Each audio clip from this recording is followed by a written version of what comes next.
Good morning, ladies and gentlemen. Please welcome your host, award-winning broadcaster and author, Iman Rapeti.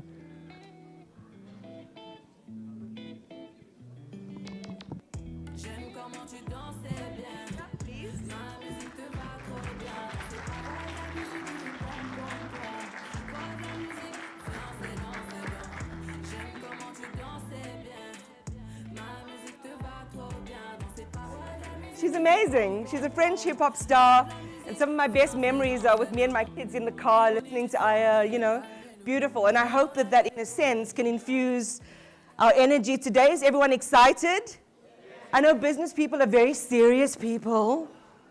Pens in hand, well, not pens anymore, whatever technology you're using to sign deals and to leave with bags of cash. I know that's very serious business. But we all come into this place in different ways. We might have had a really terrible start to the morning. Joburg traffic can be really horrendous and awful. So I just want to create a mood for you to be present, to be calm, to have some joy in your day, to enjoy the panels, to make new associations, to create some new networks, and to leave here, hopefully, with a more integrated understanding of how we make the Southern African region work optimally for mutual benefit. And that's always the key, is that we all benefit mutually from our engagements.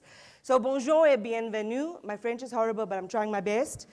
Good morning, sawubona, ekseni wamukelekile.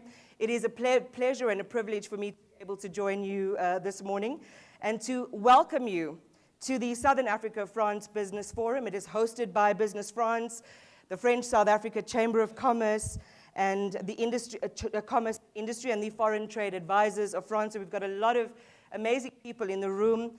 I also want to acknowledge the presence this morning of the following honored individuals. The French ambassador to South Africa, His Excellency Aurélien Le Chevalier. I just love saying French words and names. The Minister for Agriculture, Water and Land Reform from the Republic of Namibia, Paul Schletwein. The Deputy Minister for Higher Education, Science, Innovation in South Africa, the Honorable Buti Manamela, the Mayor of the City of Johannesburg, Mpho Palatse, the French ambassadors from the SADC region, the visiting delegation of business leaders from France, the Chairman of the French South Africa Chamber of Commerce and Industry, Dr. Yves Guénon, the General Manager for Business France, Mr. Axel Barrault, the President of the French Trade Advisors, Mr. Jean-Claude Lasserre, the Commissioner for the Competition Commission in South Africa, Mr. Thembinkosi Bonakele. All protocol is observed. I hope that I've included everyone. As we go along, I will be introducing some more of our honored guests. So this event would also not be possible, ladies and gentlemen, without sponsors. So we would like to say thank you very much to our sponsors. We bring together 100 top business leaders from France and 200 business leaders and decision makers from the Southern Africa region. So that is kind of a big deal. Would you agree? Yes. It's kind of a big deal. Yeah. So please feel very, very welcome today. It's really lovely to have you with us. So I'm a huge Francophile. I criticize France too, as you all, as I'm entitled to, but I'm a huge Francophile. I love, and when I was in France not so long ago, I see you have the Simone de Beauvoir, a whole institute dedicated to her, one of my favorite philosophers. I had coffee at Le Dos Magot. It's homage, really, to a lot of the French philosophers and painters and so on. So Simone is one of my best. And she wrote once in The Ethics of Ambiguity, the present is not a potential past. It is the moment of choice and action. So today we are going to be measured by what we do and whether our actions eloquently and effectively serve our intentions. So the reason we're here is to build inclusively, to strengthen the ties between France and countries in the Southern African region that have been years in the making. As you may know, France is a strategic partner to South Africa and its economic and social development. We have nearly 400 French companies in South Africa, and they employ 65,000 South Africans. This was so interesting to me. Between 2019 and now, France invested over 70 billion rand in the economy, and you have a key presence in sectors like energy, financial services, healthcare, manufactured goods, transport. I mean, the list is absolutely endless. And if we look back, French investment in South Africa has multiplied 20-fold in the last 10 years. And that's pretty remarkable too. Imagine what we could do in the next 10 years. So for my part this morning, I'm looking forward to great ideas, concrete possibilities for collaboration, and most importantly, a heart that cares for doing business ethically. So on that note, I would like to welcome His Excellency Ambassador Aurélien Le Chevalier to officially welcome you.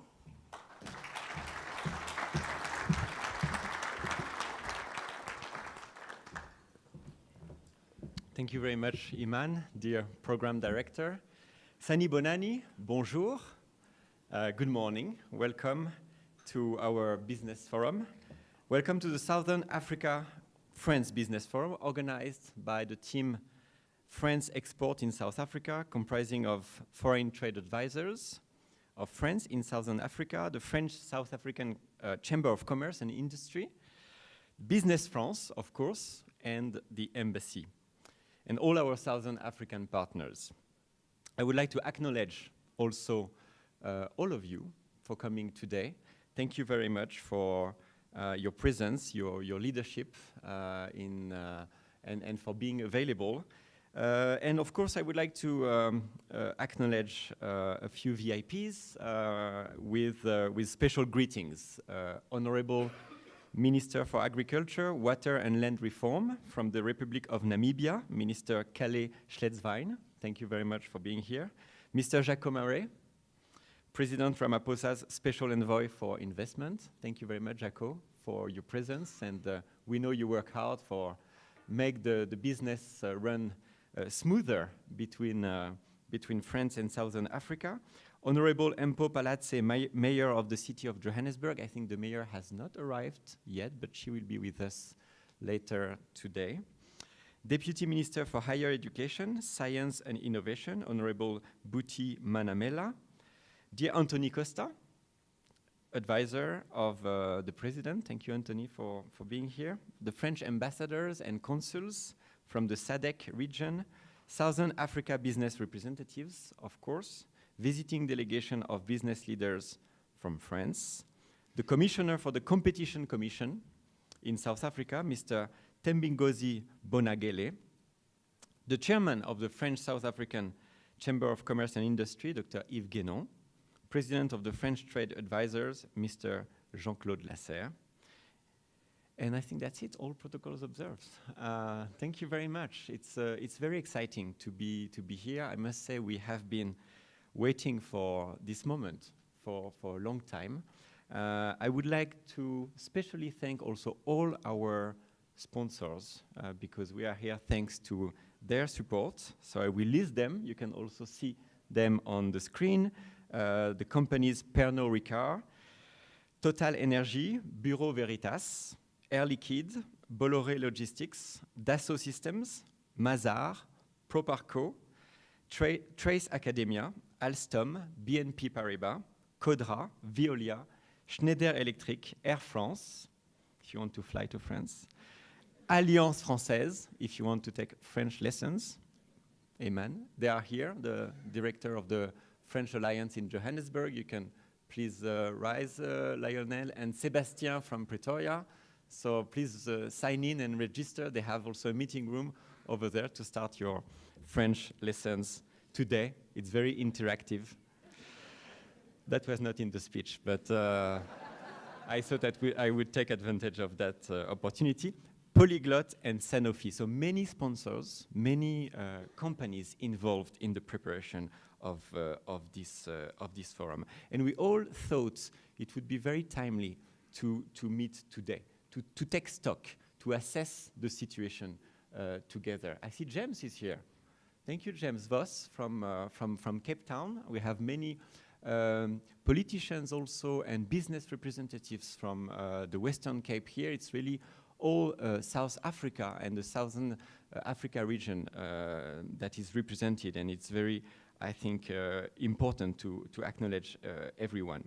We have, as you know, already a very strong business platform between Southern Africa and France and the EU. The EU is the first trade partner of Southern Africa, and South Africa is the first trade partner for France. So the existing business links are already very, very strong. The SADC market, as you know, is more than 350 million people. So it's also a very significant market. And in the region, we count more than 400 French companies already here, and they represent more than 100,000 employees. So very significant numbers already in all sectors. That's also, as you may know, something specific with French investments in the region. We are not focused on one or two sectors, but we are really present across the board, all the sectors that are represented here today, and we will go through them during the business forum. We have already significant footprint in all the economic sectors in the region.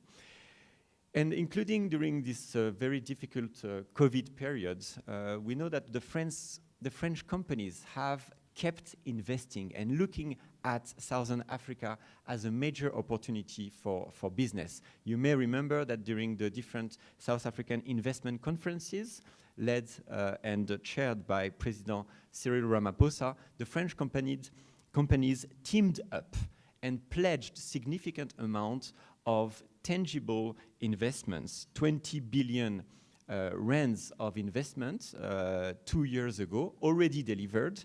And it was February, right, Anthony? It was an even bigger number with 50 billion rands of new investments, tangible investments for the country, representing more than 10 French companies. So we are talking again about an already very significant and strong business platform. But today we are looking for more. We are looking for exploring more opportunities. And I think these opportunities are there in spite of all the challenges. And my wish for us today is really to have a very frank conversation, to make sure that we put all our ideas, all our questions on the stage, on the tables, and in the different meeting rooms. Let us be very straightforward when we talk about new opportunities. Let us talk about skills. We know that we have wonderful skills in the region, but we also know that sometimes for the companies it's not easy to find specific skills. So we need also vocational training. We need to develop these programs. Let's talk about BEE in South Africa. I mean, this is something very concrete for the foreign companies and our South African French companies in the region. Let's talk about visa issues, for example. We know also that's an important point. The needs of consumers. Let's talk about energy, of course, and infrastructures in general, including digital infrastructure, digital services. Let us talk about service providers, subcontractors. That's also very concretely our questions from our companies, our investors. Financing systems. We know the banking systems, insurance companies are also very sophisticated, developed in the region. Let's engage on this conversation as well. Let's talk about maybe tax incentives or special economic zones. They are part of our important talks today. Let's talk about the COVID situation. Is it over? Do we still have constraints, COVID regulations at stake? Let's talk, of course, about the concerns we all have regarding the rising of the prices, commodity prices, due also to the war in Ukraine. This is what is at stake today, and this is why I think we are such a large number of people attending this business forum at a very timely moment. So let's really look for tangible results today to increase trade, to increase investments, to increase jobs creation, especially for the youth in the region, but also on the other way around. We are looking for more Southern Africa investments and trade towards France and towards Europe. And you know that France is a very welcoming country when it comes to trade and investment, and it's more and more a getaway to the European Union, to Europe, and to develop also with you projects on the African continent. So we are very excited to be here. We really look forward to it. As you know, there are very important challenges that we really want to raise today, and we are at your disposal, the French team, the French people, to accompany all your projects in the months and years to come. Thank you very much. Thank you very much, Ambassador. I must just share with you a dream I had a few weeks ago, flying first class in Air France, speaking French. So it's so prophetic that you've mentioned Alliance Française and Air France. I'm just saying, I mean, I'm not saying anything specific. I'm just telling you about this dream I had. Anyway, so next up, and you know, spot on for expressing those sentiments, Ambassador, around the opportunities for where we can work together.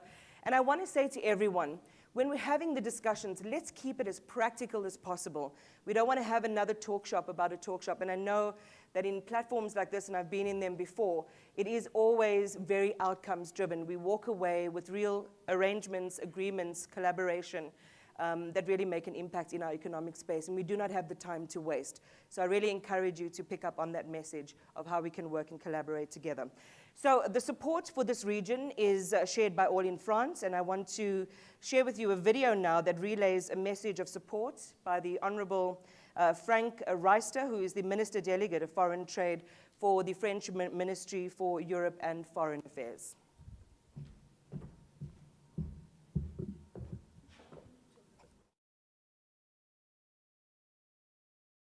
Ladies and gentlemen, dear friends, I am very happy to say a few words at the onset of this promising business forum, even though I could not attend in person.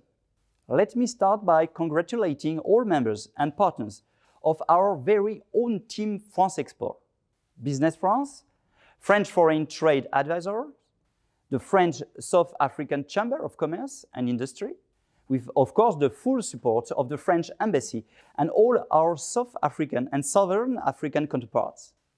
Thank you all for successfully organizing such an ambitious event.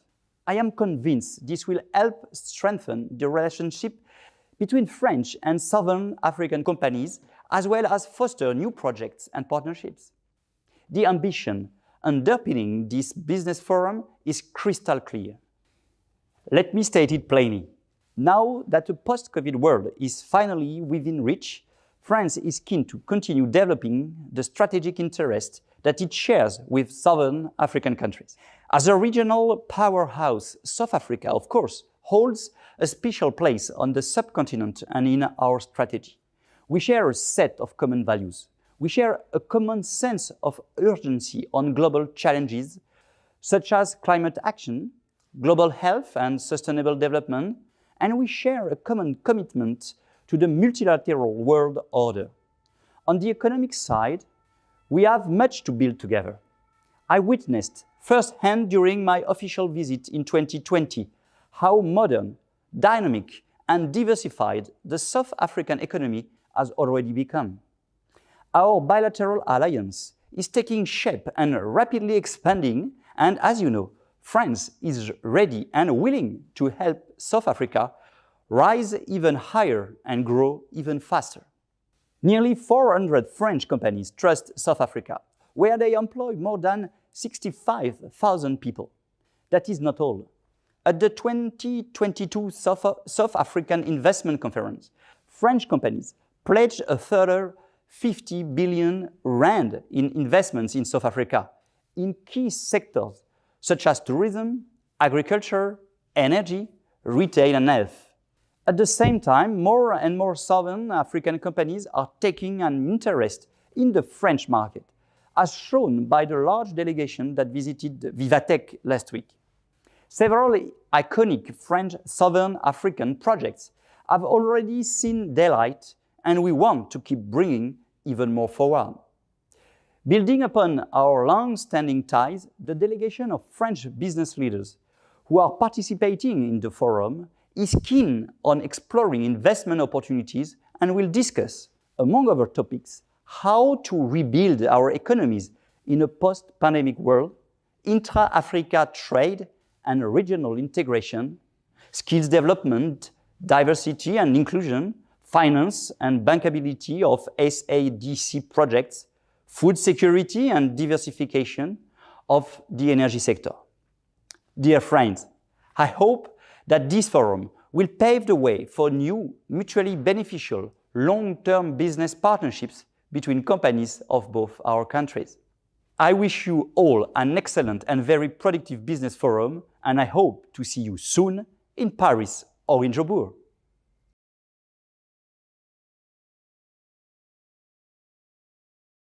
That was His Excellency, Mr. Frank Arista, who is the Minister for Foreign Trade for the French Ministry for Europe and Foreign Affairs. Now, up next, I would love to introduce you to Mr. Jacko Marie, who is a special presidential envoy for South Africa and also the non-executive deputy chairman of Standard Bank. I remember reading something that Jacko wrote last year about hope not being a strategy when it comes to the reality of the setbacks that we have experienced in the South African economy. And of particular concern to Jacko is the high level of borrowing by our government. He adds that the only way for us to change our growth trajectory is to invest up to 35% of our GDP in growth and growth-generating initiatives. And it is on this note that I want to hand over to him, because that in part is what is driving our gathering today.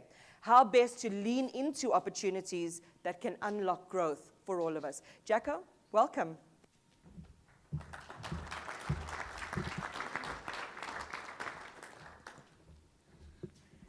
Thank you, Iman. It's great to be here today. Ambassador, thank you for hosting us and for all the organization that's gone in from the different French business organizations. It's really wonderful and gratifying to be back in person meetings rather than sitting on Zoom calls. And thank you for taking the lead in that regard. And I'm not going to mention all of the dignitaries and the important people that have been mentioned already. You're all welcome. Those of you who are not from South Africa, you're all welcome here. The French business delegation in particular, welcome. You may well ask, what is a special presidential investment envoy?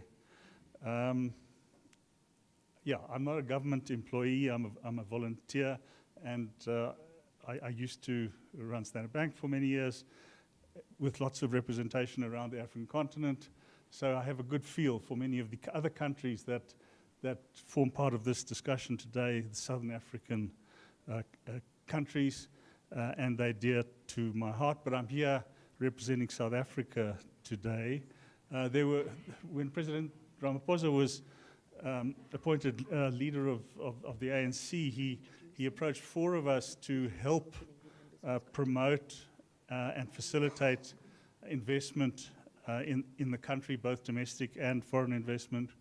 And subsequently, two further members of our team have been added, so there's 6 of us. We were tasked at that time, which is now 4 years ago, to raise $100 billion in investment over 5 years.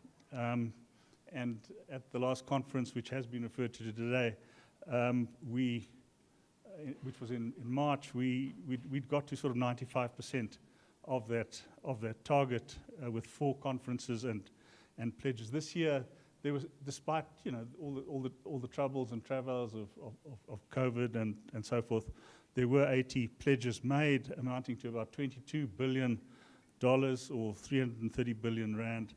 And it was across many sectors: energy, automotive, mineral beneficiation, mining, healthcare, pharmaceuticals, the creative industries, fashion, infrastructure, property and logistics, food and beverages, business process outsourcing, and digital services. So across many sectors, and I know a lot of those are represented here today. And we've heard already about the commitment made by French business, the French Chamber, both in 2019 and again this year, and that's deeply appreciated, and it was very visible that France kind of came together and made a commitment as a group of major companies, and it was deeply appreciated. South Africa has many problems, but one of the great blessings we have from our past is that we have so many international companies that are represented here. We've heard the number of French companies in the region, but the same applies to so many other European companies. And so it's fertile ground to talk to people about expanding their operations, because a lot of this is not about new investment, it's about modernizing, it's about increasing.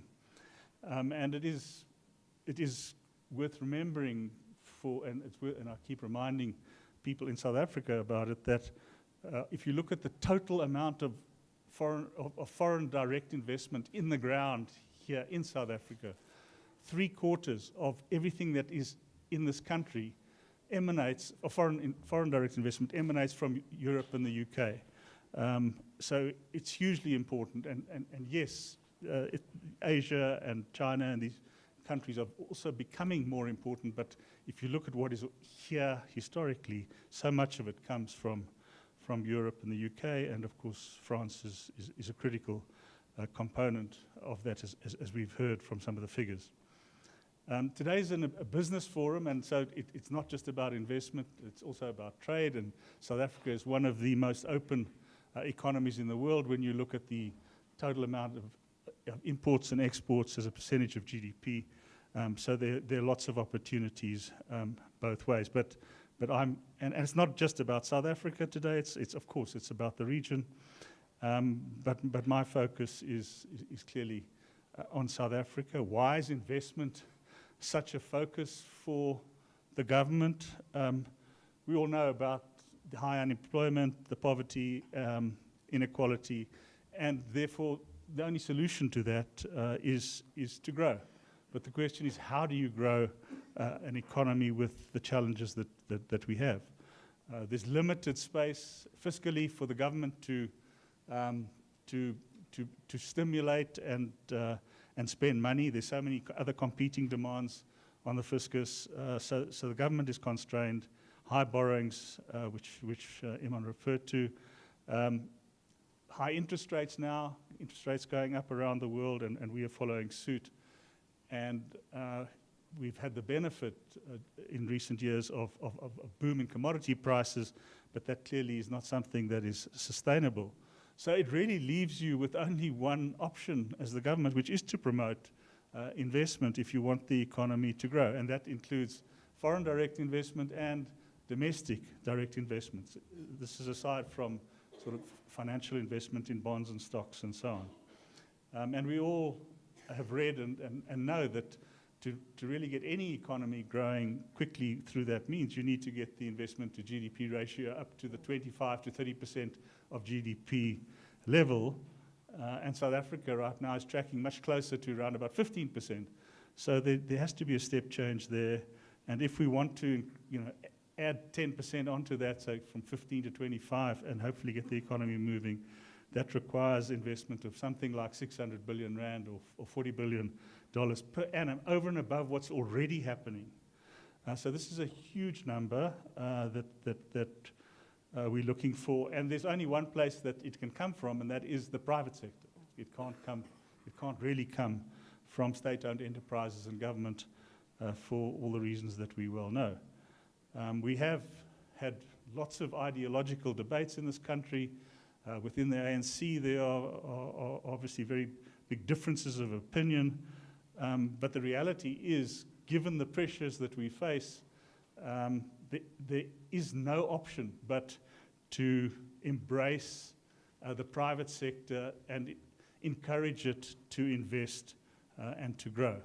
And how do you do that? Well, we all know that you need the necessary structural reforms to make it easier for business to operate and encourage business to invest, because businesses only invest if they have confidence and if they believe in the long-term future of the country and, of course, the industry in which they operate.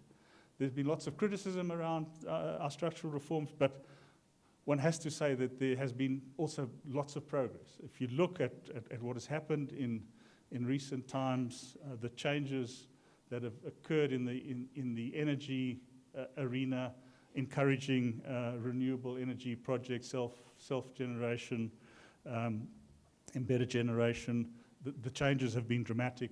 We've seen an auctioning off of spectrum, which is going to unleash a lot of digital opportunities in many forms.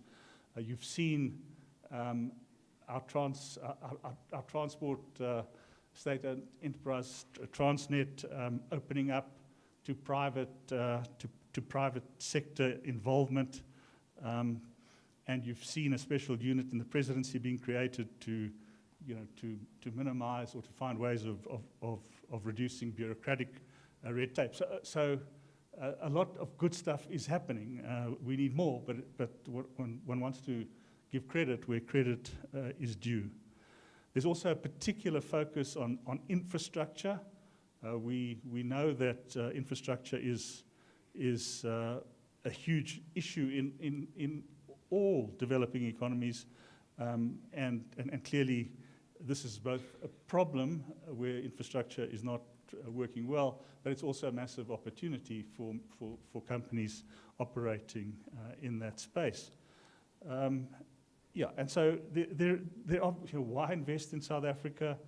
The reality is that we are still the gateway to Africa, and we have high quality logistics and infrastructure despite the challenges that we know about. It's the largest presence of multinationals on the continent. There's some 180 of the Fortune 500 companies have operations here, so there is a network. We have challenges in certain areas of manufacturing, but we are a hub for manufacturing in certain industries, and obviously also a hub for the rest of the continent in certain product areas. The middle class is growing, and we have the most affluent consumer base on the continent. South Africa's got a number of great free trade agreements that provide export platforms into global markets, and of course the African continental free trade agreement as well. We are a innovation and tech hub for the continent. We have good universities. The quantity of graduates being produced may not be sufficient, but we are a hub for technology, and there's a growing ecosystem here.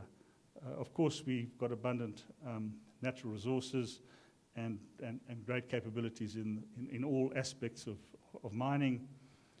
Our financial sector is well known for being world class, and it therefore means that South Africa presents lots of opportunities, but for you it all depends on the industry that you are interested in, because each industry has its own opportunities and challenge. We have a really good one-stop shop, Invest South Africa, which facilitates and helps companies that are trying to do business here and are struggling, and has been well-resourced.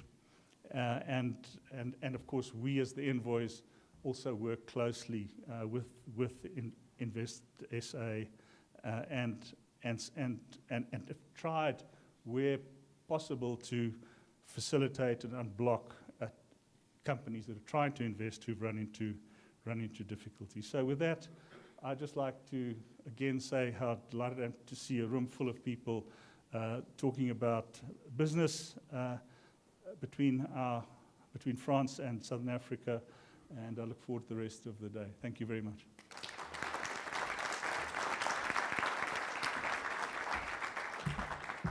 Thank you so much, Jaco. And if the rumors are to be believed, then we won't have to wear masks anymore in public in the next couple of days. But you didn't hear it from me because I haven't authenticated the source. Just letting you know. So recently, I've been watching a number of comedy specials on Netflix. And they all invariably have the usual COVID jokes about masking and vaccines and the woes of lockdown. I mean, there are so many coronavirus jokes out there. It is a pandemic in and of itself. Okay, that was kind of lame. But I'm personally tired of everything that is COVID related.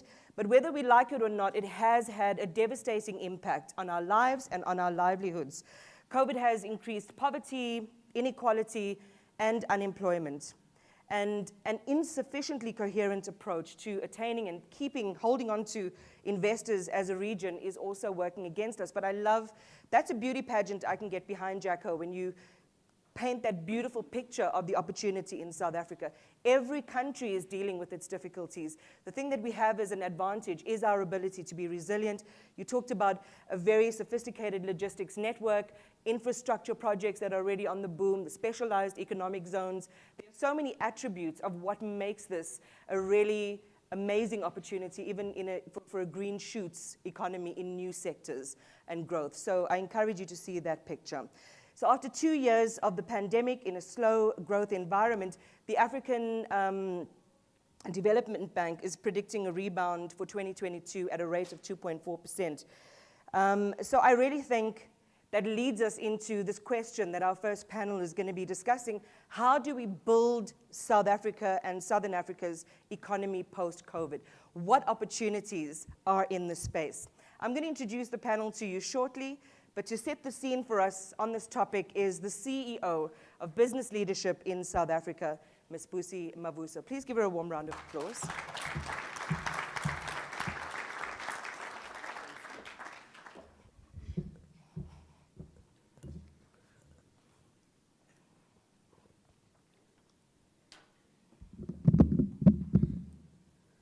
Ladies and gentlemen, good morning. And I've been giving a long list of people that I need to acknowledge, and I think maybe in the interest of time, Iman, allow me to not do that, and maybe let me just say all protocols observed. And His Excellency Aurelien Lishavelia, I'm hoping that I'm not butchering that. I think let me acknowledge you and thank you very much, for the opening remarks that you gave this morning. And it's very exciting indeed, as Jaco has said, to have a room full of people who deem it fit and who still see South Africa as an investment destination. It's very encouraging for us. Because let's agree and let's accept that without investment, then I think we are going to be seriously in trouble as a country. So the invitation for me this morning has been to share my thoughts on what rebuilding the South African economy should look like. And I think I absolutely agree with Jaco that hope is a very terrible strategy. So we had better have strict interventions in place to say what is it that we need to be focusing on as a country. And yes, a lot is not going right in South Africa at the moment, and we cannot probably maybe focus on everything. But maybe what are the 2-3 things that we think we should be prioritizing as a country? And I think from that perspective, allow me to just share 3 of the interventions that I think are critical and are important for South Africa to focus on this morning. So if we're trying to answer the question of what rebuilding the South African economy should look like, then top of the list, and Jaco has already spoken to it, is that structural rigidities in South Africa at the moment is depressing private investment and it's hindering the inclusive growth and job creation. So the first critical area of focus is definitely the structural reforms. And yes, Jaco has already spoken to all the interventions that we have put in place and the reforms that we've already implemented as a country to try and ensure that ours is a conducive environment. But I think we also need to accept that a lot still needs to be done. And if you were to ask me in terms of what is it that we should be accelerating from a structural reform perspective, then mine would be that let's maybe accept and agree that the proper functioning of the network industries is critical. Now you see, in South Africa's case, of the 4 network industries that we have as a country, three are largely dysfunctional. And that is energy supply, it is rail and ports, and it is water. So the one network industry that is operating efficiently is telecommunications. And this is previously the 100% state-owned telecom, which was subsequently privatized. And yes, there is a lot of work that government is currently putting on, in terms of the energy supply front. And we've seen the lifting of the 100 megawatts for self-generation. And I think we've seen the interventions that have actually been put in place in as far as trying to fix Transnet and making sure that the ports are functioning as they should. But I think we need to agree that on the ports front, on the rail front, on the water front, we need to implement urgent interventions. You see, this is important because Jaco spoke about the 333 billion of investment commitments that we got at the last investment conference. But let's accept that when these companies make these investments, the inherent condition precedent is that the network industries, at the very least, have to work. Now, you see, we have to be careful as a country because you can't attract investors and overly burden them at the same time. You see, capital is like water. It will always follow the path of least resistance. So the private sector is most likely to invest, and it is going to invest. But let's accept that the condition precedent and the two issues that are actually going to trigger the investment from the private sector, it's going to be a functioning state, and it's going to be infrastructure that works.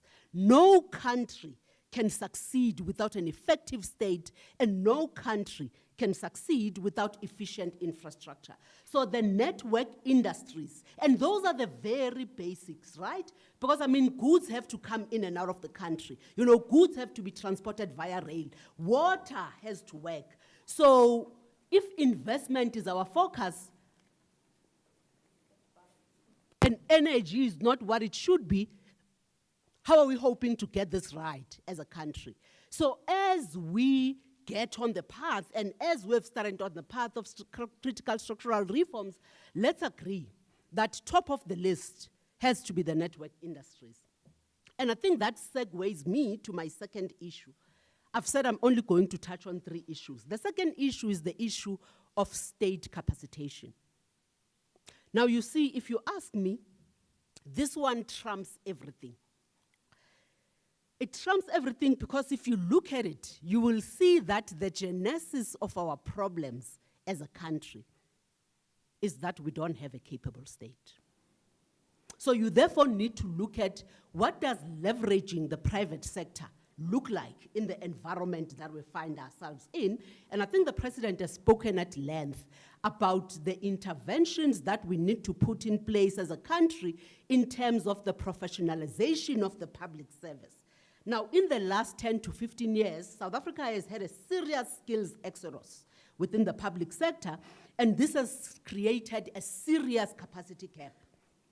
You see, the issue of state capacitation is important because a key determinant of any functioning state is its administration. So if you are going to fail at administration, then I think let's agree that a lot of things and the basics are actually not going to be in place. Without proper administration, you cannot have a capable state.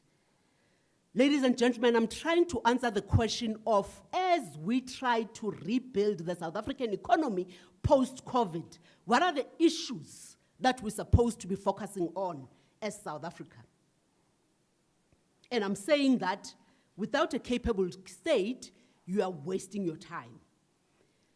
If you look at what is currently happening in Gqeberha, in the Eastern Cape, at the moment we're sitting with a water crisis and we are quickly approaching a day zero.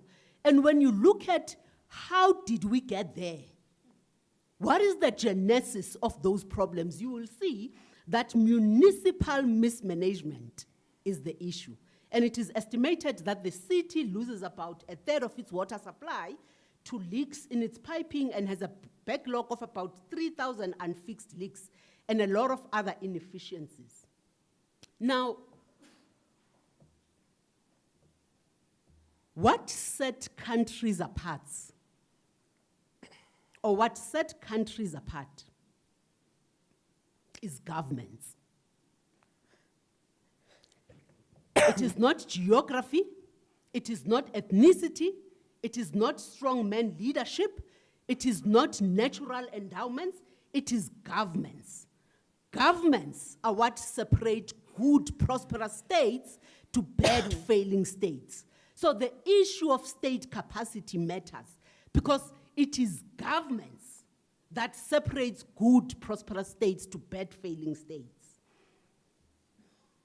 And the diminishing state capacity therefore weakens our business case for investment along with our position as a gateway to the African continent in the case of South Africa.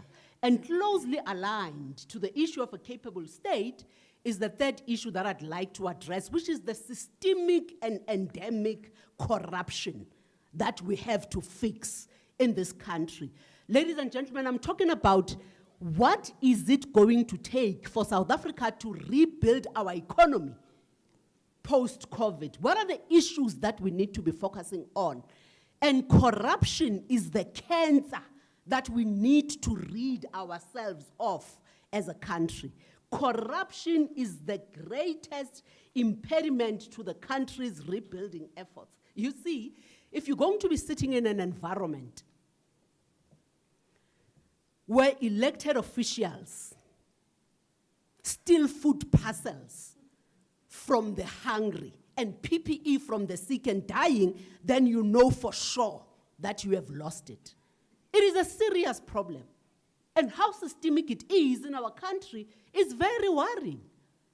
This is one of the things that is actually going to make South Africa lose its position as the gateway to the African continent. Yes, we might be the most advanced economy in the continent, and yes, we might be resilient as an economy, and yes, we might have a lot going for us, but corruption is the can. You know, a lot of people have lost faith in leadership because of corruption.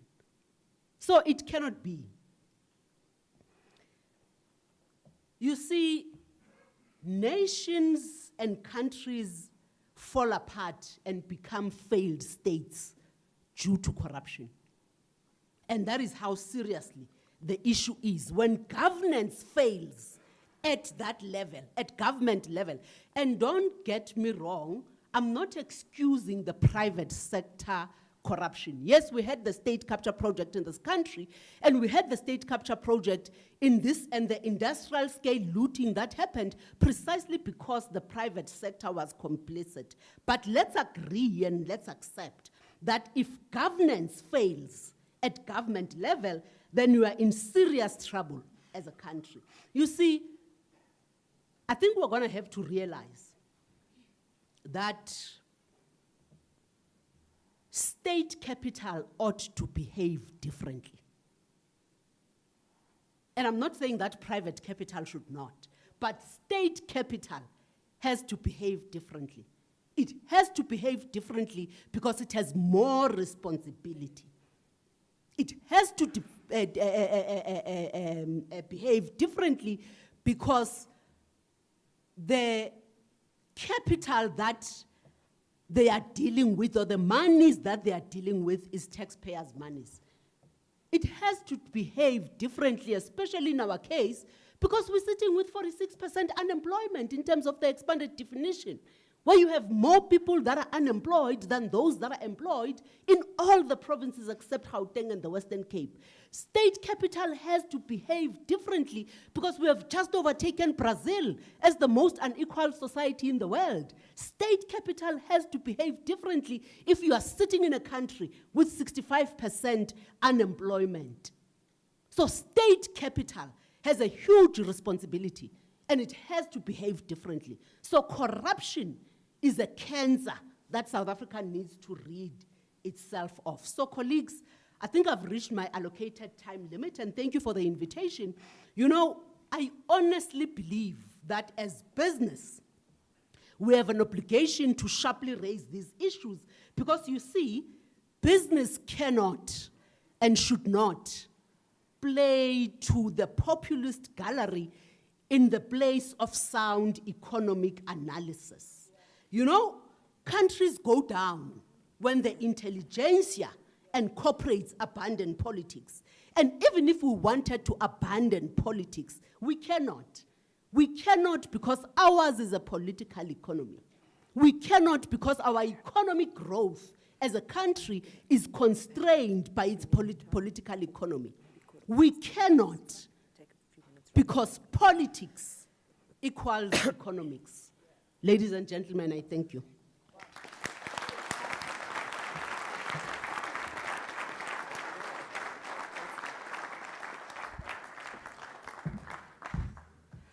Spusi, thank you very much for a very sobering picture of what's happening in South Africa, what's happening with our political complex. I mean, it's one thing to say, you know, let's attract investment, let's paint this really glorious picture, and then you come and you see something else. So we have to show you our beauty, we have to show you our warts, we have to show you everything so that you know what you're in for, basically when you partner and you work in this region. But there is so much opportunity. I mean, I do a lot of work in the leadership sector, and the one observation we make consistently is in an environment of risk, in an environment where you know, you need to exercise a different way of strategy or a different, you know, method of strategy. Environments that are, you know, where everything might not always seem together are opportunities that you can create for yourself in how you operate and how you navigate. So whatever you're hearing, you know, that kind of puts you in the root of, oh my goodness, you know, how much of a factor is this? How much of an inhibiting factor or risky factor is this? You have to think about how brave you can be in those environments and how resilient you can be to weather those storms to arrive at a position of ultimate outcome. And really that's one of the things we're going to lean into in the theme with our next panel. And I'm going to invite everyone to come up really quickly and join me on stage. I'd like to welcome Philippa Rodseth, who's the Executive Director of Manufacturing Circle. I have Dr. Anthony Costa, Investment Program Lead at the Presidency of the Republic of South Africa. Sibi Diabira, who is the Regional Director for Southern Africa and Indian Ocean for Properco. Dr. Stavros Nicolaou, Group Senior Executive for Aspen Pharmacare. And Mr. Nkululeko Magadla, who's the General Manager for Southern Africa and CEO at Air Liquide South Africa. So everyone, please join me on the panel.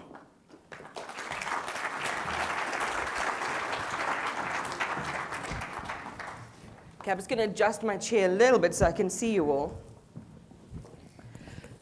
First of all, wonderful to have you with us this morning. Thank you so much.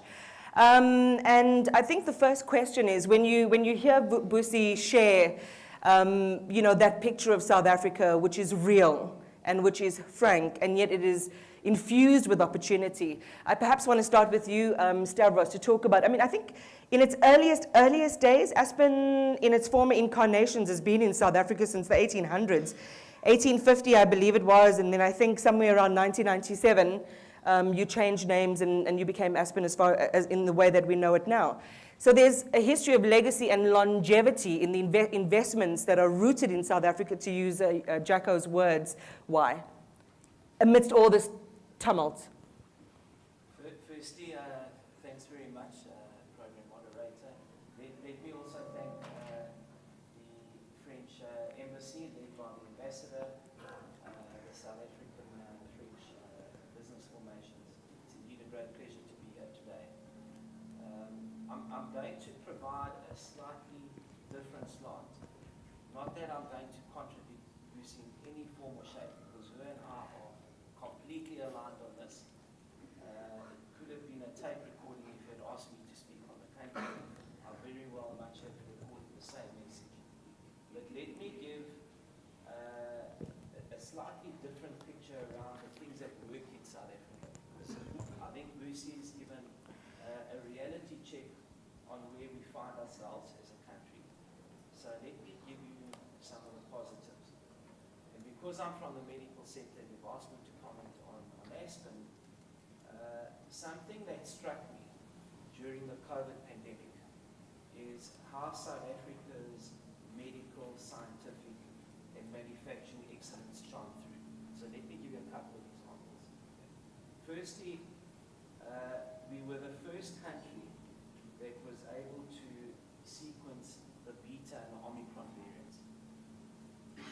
requires significant scientific capabilities, a high degree of scientific prowess. I know that we were punished for it because there were transport restrictions and travel restrictions imposed upon us. But nonetheless, we cannot detract from the scientific achievement. Secondly, we were the only country in the world. Thanks very much. Am I more audible? Okay. We were the only country in the world to host the largest, what we call Phase 3B COVID vaccine implementation study. 490,000 patients, and the entire world benefited from the South African data. Now, if there wasn't a vote of confidence in our medical sector, we would never have got the brief to do that study in the first place. I think that's a fantastic achievement, a wonderful feather in our cap as a country. Then let me focus on my company, Aspen.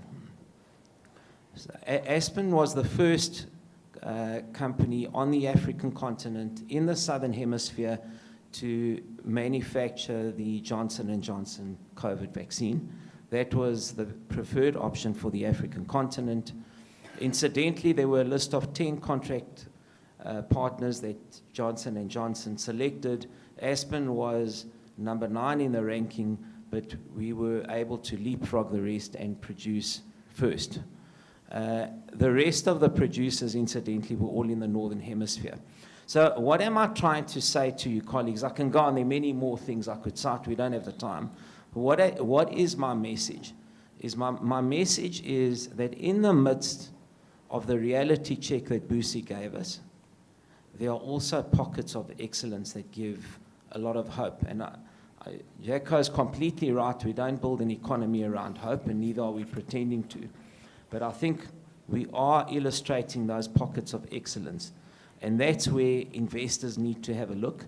And it is from those pockets and those sectors of excellence that we are going to slowly rebuild our economy.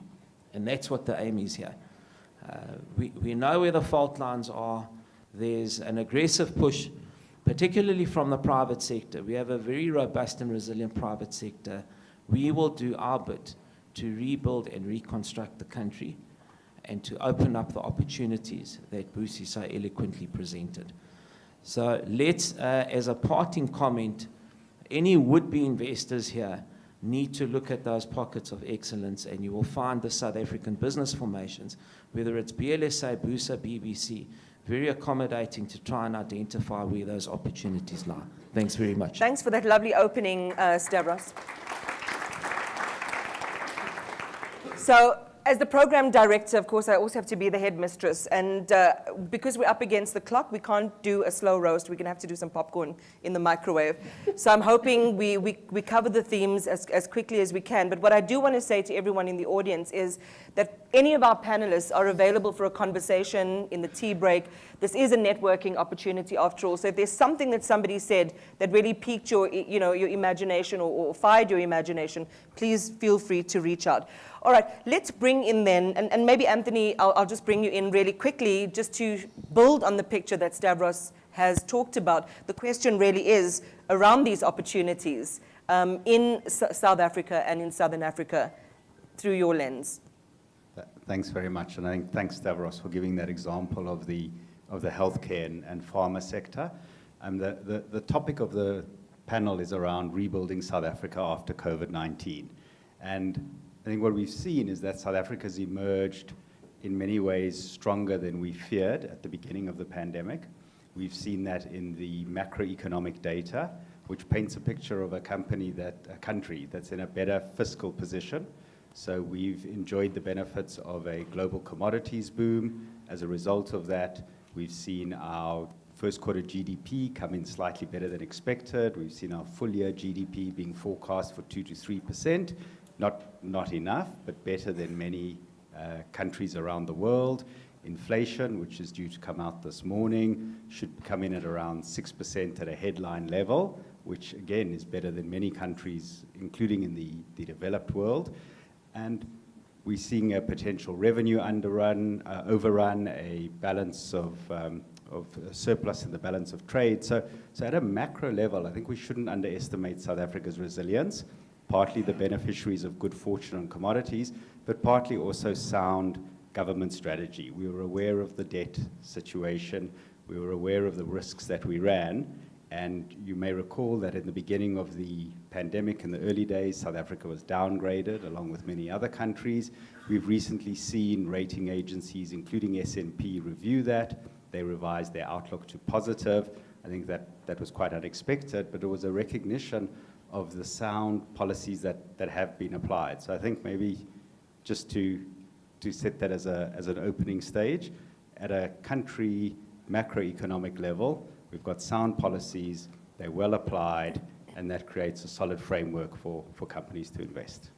Thank you so much, Anthony. And, talking about the numbers there, just in terms of our growth, it was coming off a low base. So some people said, oh, it's coming off a low base, that's why it's looking good. Is it going to be sustainable in the long term? And can we, obviously we can't reach for the double-digit growth in this environment. I mean, which country in the world really, with our context, can? But how much stronger can we reach and shape up over the next year to 2 years? So we might circle back to that question a little bit later on. But Sibi, I want to turn it over to you and Properco, and tell us from your vantage point where you see the recovery in South Africa and the opportunities. Thanks, and good morning to all. Sawubona. We are very happy to be here. I mean, from a development finance institution, and just a few words on that, maybe as, I don't know if everyone knows who is Properco, so just to take a step back. So Properco is the private sector arm of the French Development Agency. And our mandate for more than 40 years has been to be investing into the private sector in emerging countries. And Africa is our main focus. And Southern Africa and South Africa is today one of also our main regions where we do invest. So we, as I would like to say thank you also from my colleague to discuss about from a macro perspective, from the healthcare perspective, because as a DFI and as a foreigner and as an investor, we see a lot of opportunities. We see the challenges, and we know that we cannot rely only on hope, as it has been mentioned, but we see opportunities, and this is the mandate that has been given to us by France and by the French Development Agency. So we saw opportunities, I would say, every single day on almost all the sectors that we are covering. From a FI perspective, and during the COVID and during the crisis, we do believe that we had to play a very contra-cyclical role, and our role was also to look at where are the key topics. And the first topic that we did mention and we did see, it's also our main sector, which are the financial sectors. And the banks also came to us and said, how can DFI also strengthen the liquidity? So very quickly, we did provide some liquidity to the banks. We did provide also to strengthen and to be able to look at the SMEs and the MSMEs, because as we all know, they are also the heart of those economy, and they are the heart of where we should build.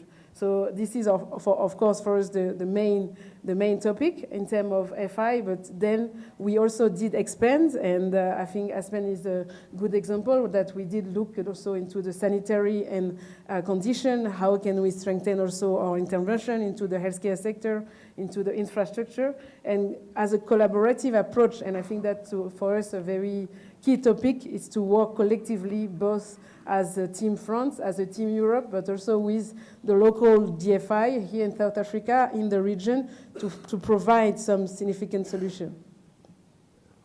Thank you very much for that, Sibi. And again, we'll circle back to that notion of collaborating in risk, especially in an environment where things change and change rapidly. Philippa, and I should have done that actually in the beginning, is let you say a little bit about the company you represent, Manufacturing Circle, and then tell us from your vantage point where you see the recovery and the opportunities. The Manufacturing Circle is a voluntary industry association that is the voice for manufacturing in South Africa. We see challenges, we see the flip side of challenges as opportunities. And to cite an example, talking to Stavros's opening, Stavros sits on our EXCO in Aspen capacity, as does Jean-Claude of Saint-Gobain. And we were called, I think it was 16th of March, Stavros, 2020, by our Ministers of Trade and Industry and Health to say we have this crisis coming. It's a tsunami. Do we manufacture ventilators? And our answer was, no, ministers, we don't, but we believe we can. So in a period of 6 months, we came up with a reference specification using the best doctors in a public hospital as the clients. We worked with, the team of engineers who built the square kilometre array, represented by the South African Radio Astronomy Observatory, came up with the project management, the systems engineering. We got money from the Solidarity Fund and manufactured and deployed 20,000 non-invasive CPAP ventilators in a period of 6 months. So to Stavros's point, the challenges that we experienced in terms of a change in global value chains, we couldn't rely on those necessarily anymore. We are incredibly agile. We are problem solvers. These pockets of excellence, I would love to see more as become centers of excellence, areas of excellence, but that is a small example of what we can do. Talking to rebuilding the economy post-COVID and those learnings, nothing like a crisis to focus attention. I see 40%, 46% to Busi's point of unemployment as an enormous crisis.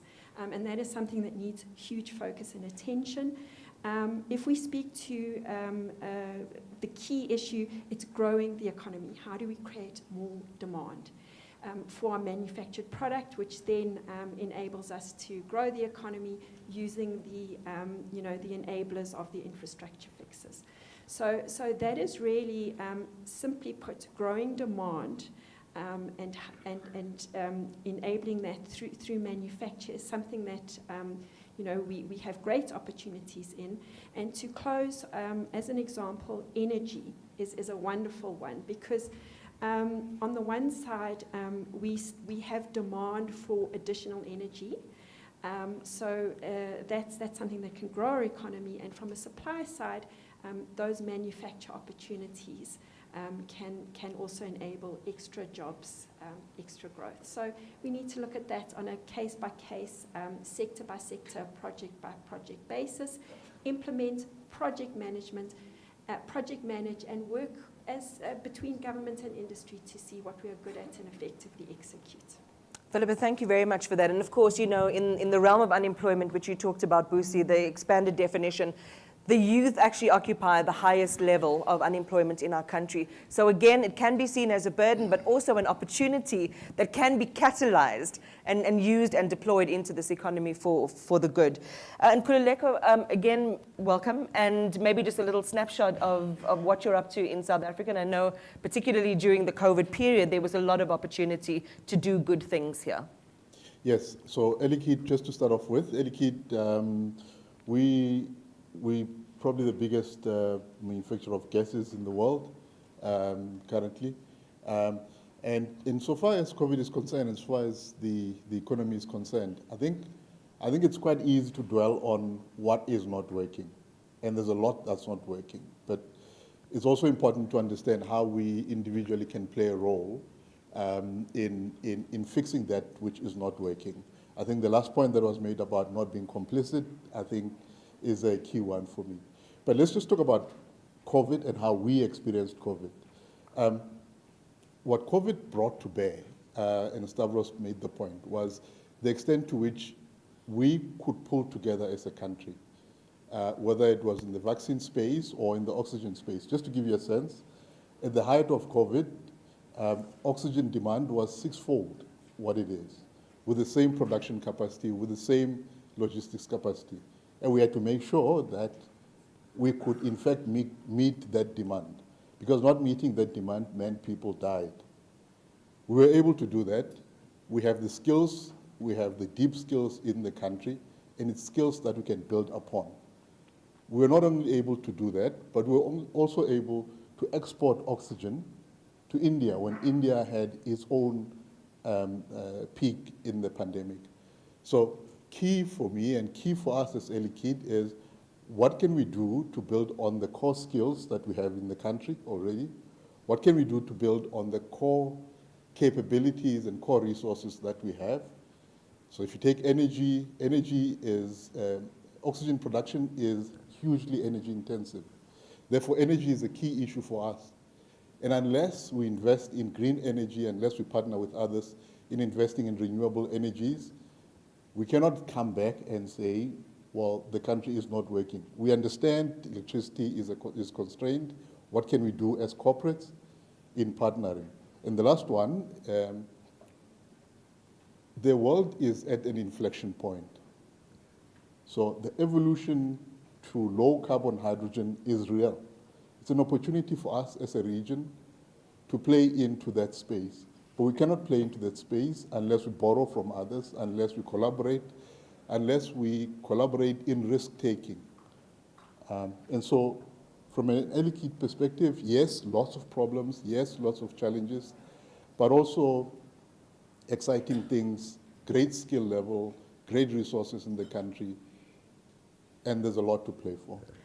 I'm going to come back, and thanks for that opening. Going to come back to that opportunity to collaborate or to see around the corner, effectively, in a context where things aren't working out well and we're in crisis mode. I think Aspen, did that really well in terms of, when it came to the pandemic and saying, we'll set up a manufacturing hub here. I mean, the rest of the detail is not as germane to the point I'm trying to make, is the fact that you saw an opportunity, you saw a need, and you were able to put roots in the ground around a need that South Africa had. What does it take to do that in our environment in South Africa? Do we have the agility to respond to challenge almost immediately and get things done? Thanks. I think that's an excellent question and very pertinent to, I think, where we want to take this panel discussion to at the end, right? Let me start off by saying local capacities solve local problems. So if there was ever a doubt, and I'll come back to the agility and the nimbleness in a second, but if there was ever a doubt that we need to localize and industrialize this economy, okay, COVID brought that point home very sharply, and it was stark in many instances. And we saw that because we were at the back end of the queue with vaccines and many other things that were needed at the time. And in your hour of need, countries are going to look after their own populations first. So if you don't have those existing capacities, those existing capabilities, you can never pivot, whether it's at a time of emergency or public health crisis, or whether it's pivoting an industry to take advantage of an opportunity that presents at that point in time. So unless we've got the capacities, the skills, and capacities and skills are interchangeable. It's no use putting up these capacities, and I've had this discussion with Sylvie many times, no use putting them up, but you can't sustain them, and then you lose both capital and skills. So to answer your question, what is it, and are we prepared as a country to seize either an opportunistic commercial venture, as happened with vaccines, or whether it's seizing a global dynamic that is presenting a commercial opportunity? We have to anchor all of those discussions in further industrializing our economy so that we can retain skills and build up and downstream activities. Without those, I'm afraid we can't respond to any commercial opportunity that presents. So localize, industrialize, retain skills, and apply capital appropriately. Thanks. Thanks, Stavros. Anthony, to build on that then, and then I want to open it up for questions. I know that we don't have too much time, but I want to give you the opportunity to ask the panel a question. Is, for all the things that Busi has said and the panel has reflected on in terms of things that could be inhibiting factors in this economy, I want you, again, to just go back within the presidency to talk to us about the strategic vision that South Africa has to drive investment, to support investment in the country, and to play that partnering role. So I think when you ask Madame Busi Mavusa to set the stage, she sets the stage. And quite forcefully and with great clarity identified issues, and we certainly wouldn't deny that those are all fundamental problems that we do face. I think if I can just quickly touch on all three, by recognizing those are issues, government is addressing them. So around the network industries, we have in particular Operation Vulindlela. I think Jacko touched on that earlier. The work that they're doing around energy reforms, the increase of the self-generation cap, assisting Transnet with the opening up of the railways as well as the ports, the spectrum auction, also a key network thing, something that's been stuck for over 10 years, recently was concluded successfully, raising 14 billion rand for the fiscus in the process. So the government recognizes the problem, is addressing that.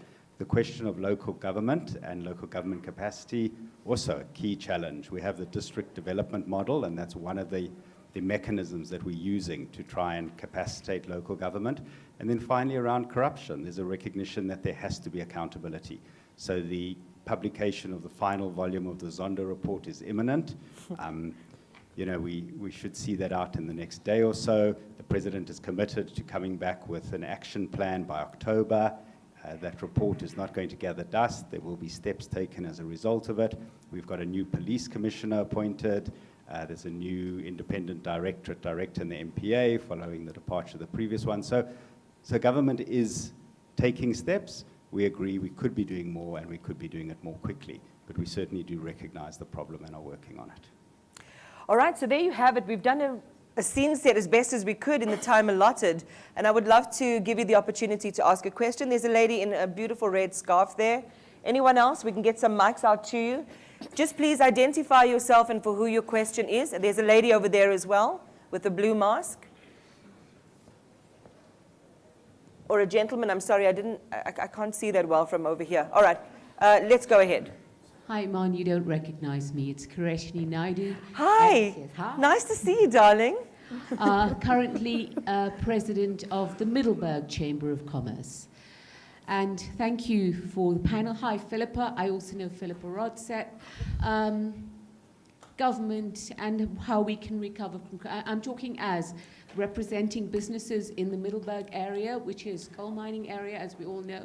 Plus, I have a small engineering company currently, which is struggling to survive. This has been said a lot, and our president came out and said it. Government does not create jobs. Small business creates jobs. I know because I took a company from 1 employee to over 120 employees, and from an EME to a generic in under 5 years. Government's got to create an environment for business to actually succeed and to be able to operate. We're not doing that at the moment. I know people who've had problems with SARS because of the 2020 chaos that we went through, whose tax clearance certificates were pulled and they could no longer do business. But SARS offices are closed. Why aren't government officers all back at work? I'm asking Mr. Costa there as well. Department of Labour, try to get your letter of good stuff. It's really hard. Business needs all of this stuff in place in order for it to work. Government's not helping me. I know personally, I've dealt with it. And the third one, and I'm talking as, I've got my CEO here from the Middelburg Chamber of Commerce as well. We were one of the best run municipalities in the country, clean audits forever until 2020, and now we're one of the worst run. We had no water for 2 weeks. You try running a business with no water in your company for 2 weeks. And we've got a Twizzler, if anybody knows Twizzler, it's like the South African rival to Coca-Cola, who came to Middelburg because we had the best, one of the best run municipalities in the world. They couldn't operate because we didn't have water. Yeah. So we've got to take care of our local government, Mr. Costa. That is absolutely essential for business to actually thrive and survive. Thank you, Iman. I'll come and give you a hug in the break. Thanks so much, Kareshni. All right. Sorry, I'm so sorry, sir. Go ahead. We're gonna get a mic to you so that you don't have to strain your voice. My company is Sufficient Grace Trading. My question is simple and direct. Normal times from before COVID started, we're being heard about the red tapes. The problem is that a lot of foreign direct investors and then local investors, they're speaking about the investment that they have, but the problem implementation to invest that money that they're spoken about. so that we can grow the economy, so that we can reduce this unemployment that is happening under the ground. Until we address that and we reduce those red tapes, like now the president has employed somebody in the office that is going to look in on the red tapes. That's Vulindlela, that's Operation Vulindlela. Yeah, we see that person, but we don't see any reduction of those red tapes. Many places, the department and many private sectors, we struggle with the red tapes. It's an elephant that we've been speaking before post-COVID, but it's not being well addressed. Let the panel address that, how we can reduce that, how can we access even the funding in the marketplace. Thank you so much. Thanks for the question, Oscar. Philippa, I know you want to come in, but Anthony, you're going to come in as well. So we'll have the pair of you respond to that first round. Go ahead, Philippa. On the issues raised regarding municipal service delivery, as the manufacturing circle, we are very aware of those by way of electricity infrastructure and water infrastructure. For our manufacturers, factories are located in municipalities, and that is where the rubber hits the road. It's not possible to manufacture as far as, if you've got a continuous production facility and inconsistent electricity. So for us, again, talking about the challenge becoming the opportunity, by way of example, the investments, pledges and commitments at the investment conference are hugely important. Because those, talking from a manufacturing perspective, are tangible investments, long-term investments. They're about factories, expansions, new factories, and the importance of municipal service delivery and infrastructure is critical in that regard. And there again, the skills and that private sector can bring to assist in improving infrastructure and bringing the skills that need to be deployed are very important. So there are solutions and in so doing assist in better improving government service delivery at a municipal level and have that tangible fabric of the investments of the of the factories, of energy, energy factories, agro-processing, etc. So acknowledging that it's definitely a challenge and a point where the rubber hits the road, but there are solutions, and the investments pledged and implementing those are hugely important in rectifying and solving the situation. Thanks, Philippa. Anthony? Thanks, Iman. Maybe just to begin with the second question around the red tape. So absolutely, the President did make a commitment in the State of the Nation earlier this year to address red tape, and he announced the formation of a red tape production team, so separate to Operation Vulindlela, based in the Presidency, that's going to work with the existing departments, in particular the Department of Small Business Development and the Department of Trade, Industry and Competition, both of which have programs to try and reduce the red tape as well as assist businesses that are struggling, and that includes working with provincial units. In particular, the Western Cape has had a long-standing red tape production unit. So that work is underway. It's Mr. Sipho Nkosi. He started working. He's not a full-time employee. He just works part-time, much like Jacko, and we've got a team assisting him, and that work is underway with a view to providing a report back by the next State of the Nation on what has actually been achieved. So we're aware this is a massive area and there are expectations, and we are working on it.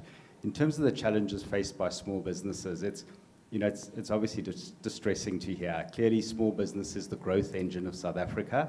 Removing red tape is one way of supporting small businesses, and one of the reasons why Mr. Nkosi was appointed, he is the chair of the Small Business Institute in South Africa.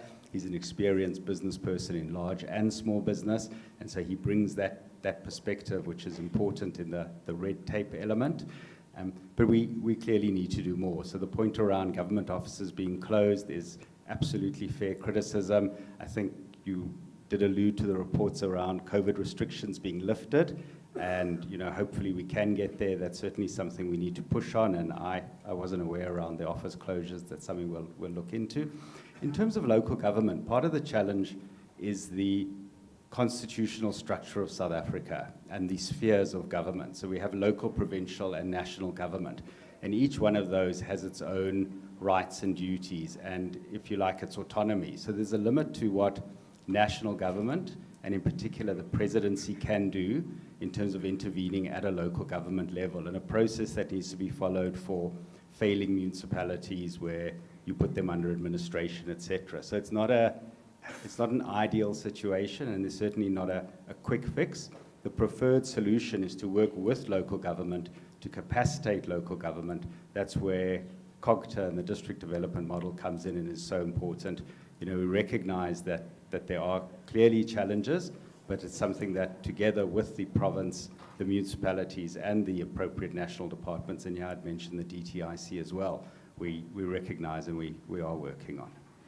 Yeah, thank you so much for that. I won't be able to take another round of questions just because I'm trying to manage the time. But as I say, I invite you to connect with our panelists at the end of the session.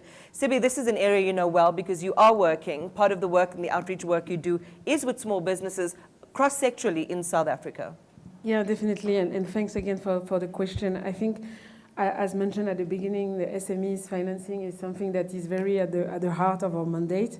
And maybe to give you also a perspective, is we do face challenge as well on how do we reach the final beneficiaries. And one of the example of saying that we are able to provide financing, but financing is not the only things that we can do. And implementation is definitely something that is at the heart of what we have to do.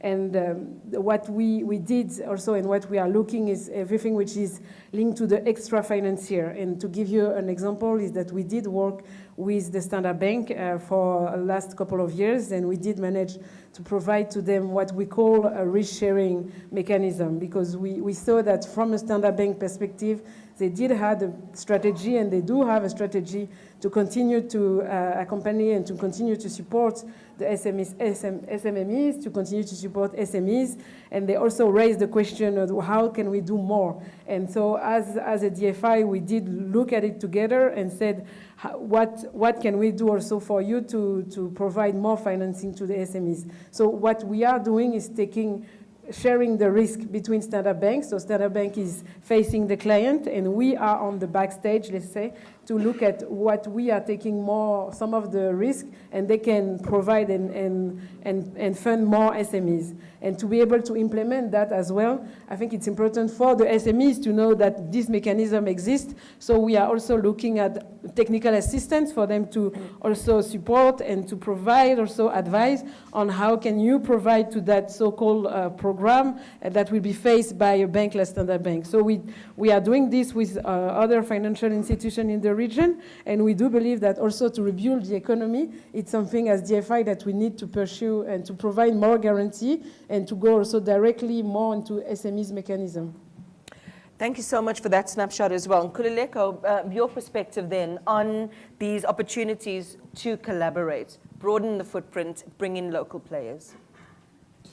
Yeah, I think, so 2 points. I think the first one is that as we develop, as we collaborate, we cannot be blind to the societal issues. So we cannot leave anybody behind.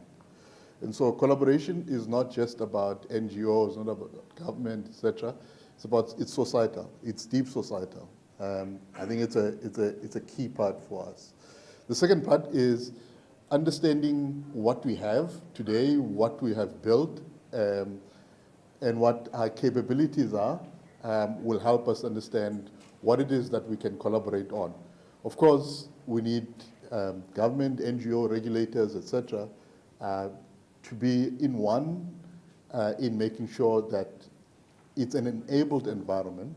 Just a quick one, your honest observation of how enabled it is from your experience. Let me give you an example. I'll give you a typical example. Height of COVID, and the one afternoon, load shedding is going to hit. Height of COVID. Load shedding happens, our plants go down, you cannot provide oxygen. It's a very difficult situation to be in. It's a very practical situation to be in, right? And unless we can make sure that, hopefully we don't have a wave like that, but unless we can make sure that the environment is enabled, and it is being enabled increasingly, but it's enabled for us to invest in renewable energies, just as an example, but collaboratively with others. It is very difficult to imagine that we can sustainably grow our economy going forward. That's just a practical example of something that we went through. Well, thanks for that. I mean, we're always going to be challenged in panels like these, and I know these great panelists that we have always feel frustrated. I didn't get to everything I wanted to say, but Stavros, I'm going to give you the last word on this panel as we close it. Again, to bring home the message of what is good, what exists, and what the opportunities are. We've spoken already, I think, quite comprehensively about our recovery in the country. We've given you a couple of milestones that you can look at. But just end it off for us as we get the plane off the runway, Stavros. Iman, thanks very much. And as you say, very difficult when you're confined to an hour to get all these points across. But what struck me about today, because we're speaking to a room here of investors primarily, and investors want a reality check in the first instance, which I think they got from my colleague Busi and many others in the room. So what we should take out of this session is that South Africa acknowledges where the fault lines are. There's significant transparency, I believe, around that. I know, the good thing about being at Aspen is we operate in around 60 markets globally. And in fact, we South Africa's largest investor in France. Our experience is good in France, but it's not so good in some other countries, right? I can tell you now.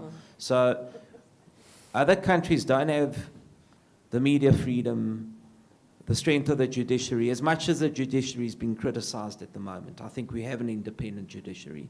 I've seen far, far worse. We are transparent, and we've acknowledged some of the fault lines. So if we want to take something out of today's panel, is that we have a robust and resilient private sector in South Africa. And it is that private sector, speaking to Ms. Naika's question, is what do you do as a small business? You're in an unenviable position, right? You don't have a balance sheet to sustain what you're trying to get your businesses going. And I think we're going to rely heavily on partnerships moving forward. And I saw this during the pandemic. I saw it with Business for South Africa, working with and alongside government. We moved mountains. So my only advice for those small businesses, aside from the policy interventions, which I don't think we've fully exhausted, like we, for example, have not, Iman, we have not fully utilized the public spend to trigger and stimulate black industrialists in our economy, for example. So public sector spends 1.2 trillion rand, maybe 500 billion of that is in salaries and benefits, but the rest is goods and services that get procured. Now we need to, as do many other countries around the world, we need to use that wisely, invest in the right areas to stimulate these small businesses and black industrialists into the economy. So my final thought around a key message here is that South Africa is robust and resilient. We have a fantastic private sector. It is looking and is working together and alongside government. You've heard and read a lot about a social compact. I know there are some delays, but there are not too many countries, colleagues, around the world that I know where during a height of a crisis, we banded together and put a solidarity fund up between the private and the public sector, and that saved many lives and livelihoods. I don't know too many countries around the world where you enter into a social contract like the president is looking to enter into at the moment. And that allows the private and the public sector to come together with one common vision, one common goal. And our common goal should be transform and grow the economy. And I feel private-public collaboration, to our investors. Look at where those opportunities lie and where they sit, because that is the future trajectory of the country. Thanks very much. It's been a great pleasure, Iman, being here with you. Thank you very much.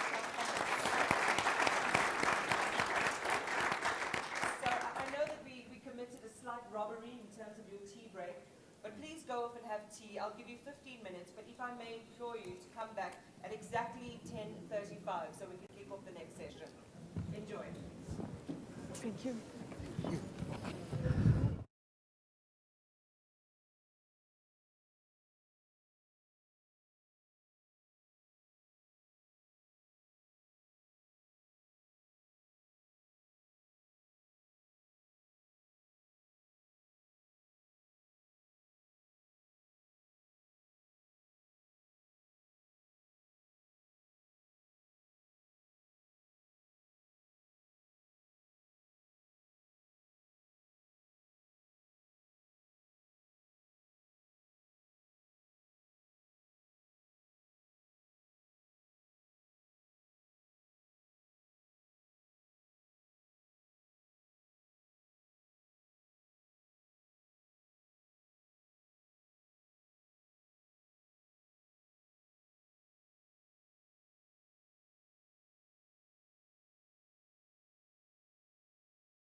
business or first class ticket on Air France, hint, hint, I'm now the proud owner of a Range Rover.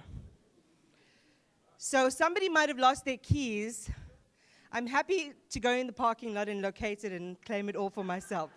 So if it's no one in the room, just let somebody know that it will be at the back with our technical team. We don't want you to have to catch an Uber. Okay. So what we do know in this environment is that investors are looking for scale. And there are a lot of lessons that we can learn from the East African business community in terms of how they go after and pursue investments as a pack. So in this next session, we are going to explore the importance of positioning our region as an investment destination of choice. We, I think, so far already have a keen understanding of the hurdles that we must overcome, such as the varying levels of infrastructure development, the incompatible economic and political systems, and some of the uneven benefits of integration in our region. But as has been made over and over, the point's been made that these are opportunities to transform the challenge into something that can be financially viable, feasible, and profitable in the end. So let us get focused then on what it takes to unlock the opportunities as a region. And I would love to welcome somebody I respect very much, the Commissioner of the South African Competition Commission, Dr. Teminkosi Bonakele. Warm round of applause, please.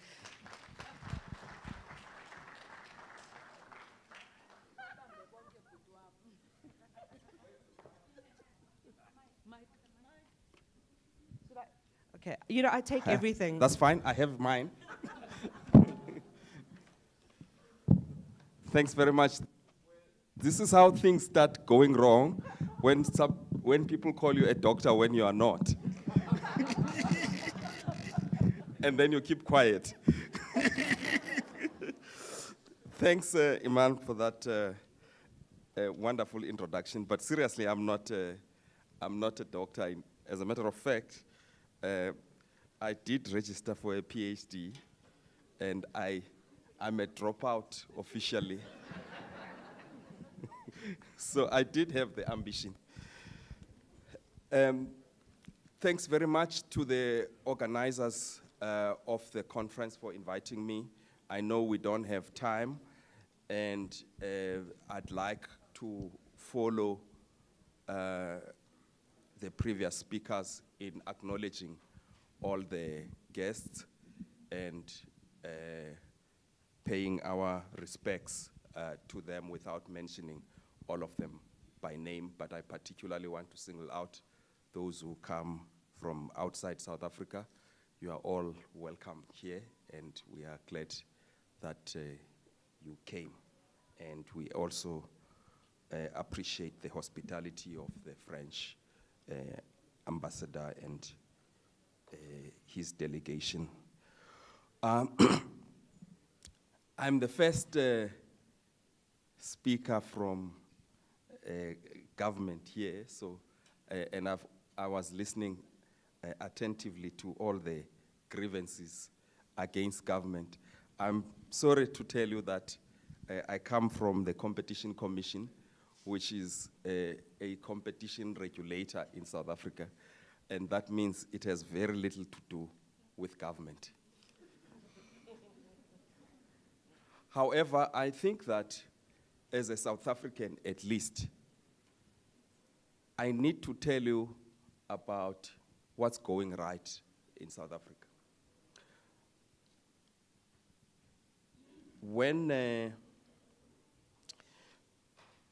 ANC went to the United Nations to campaign against apartheid and calling for sanctions, our leader of the ANC at the time, O.R. Tambo, addressed the UN, and everybody was moved by his address. We all know what happened after. The UN did respond positively. And the then Minister of Foreign Affairs, Pik Botha, was in the audience. And when he got an opportunity to respond on behalf of South Africa, he said, well, you've all been moved by Mr. Tambo's speech, and he is complaining about how blacks are treated in South Africa. But he is the product of the South African education system. So you can see how we are treating our blacks from his eloquence. So, on a serious note, the one thing that we are really proud of in South Africa is the education system. I think some of the speakers have referred to this. Mr. Murray spoke about our higher education system. Stavros was talking about our research capacity in the area of health and medical care. We have a lot of that in higher education, I would confirm. There is only one Elon Musk in the world, and it is the South African public education system is the only system that produced an Elon Musk. So I think we have a lot we can build upon. We have the rule of law. The reason why we speak so much about corruption in South Africa is that we are actually unearthing it.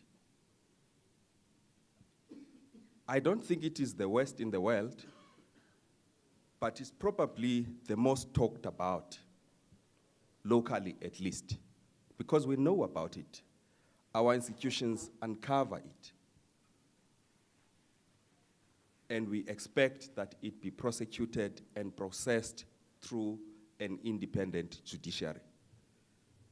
So the case for investment in South Africa from a rule of law perspective is very strong.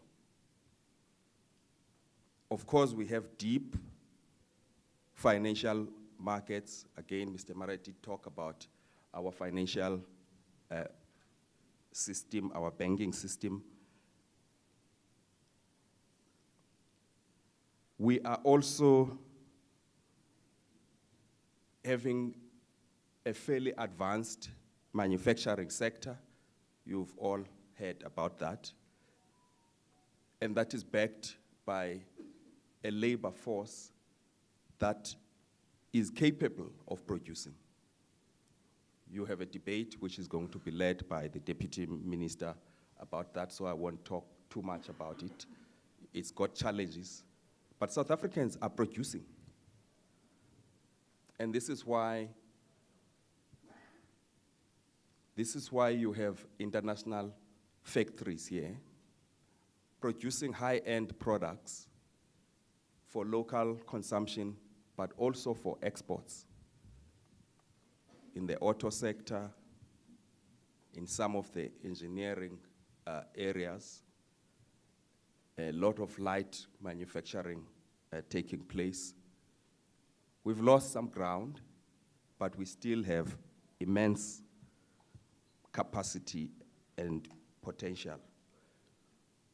We have problems in some of our infrastructure, but it remains the most advanced in the continent. The most advanced road network, the rail system and harbors could be managed better, but it's there on the ground, that infrastructure. Communication systems of all kinds, a fairly modern network for all sorts of services. So the case for South Africa in Africa is very strong. But there is more. South Africa, as you know,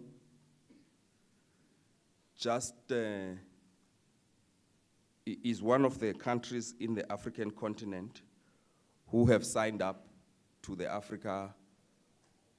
Continental Free Trade Agreement. This is a huge potential, and as we see ourselves as a gateway into the continent, we think that this provides not just South African companies, but for all investors who locate here, and of course elsewhere in Africa, to access this market of over 1 billion people. Africa is one of the economic frontiers yet to be unleashed. Many people, when China started, were very doubtful. They were doubting its capacity. They were doubting what it's able to produce. We all remember how people used to mock its products. People used to mock its laws. People used to talk about how it doesn't protect intellectual property, and so on and so on. But some people knew that China was a frontier to be unlocked at the time. And those who are doing very well, even in this country, were some of the early investors in the Chinese economy. So our confidence in the African story is not in any way misplaced. It is bound to take off this economy and this continent, because the world cannot afford to have an Africa that doesn't make its own contribution, given the amount of natural resources that it has, that the world needs. Now, I come here as a regulator, as I've indicated, and I've already spoken about the rule of law. I don't want to leave you here without talking about some of the important topics in the area of competition law and regulation in South Africa.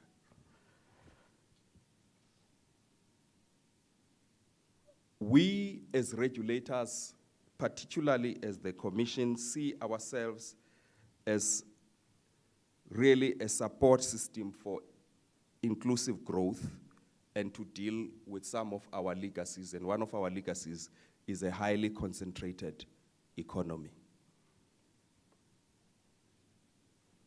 We have a choice to make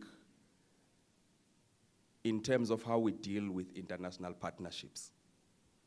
We could say we are all open.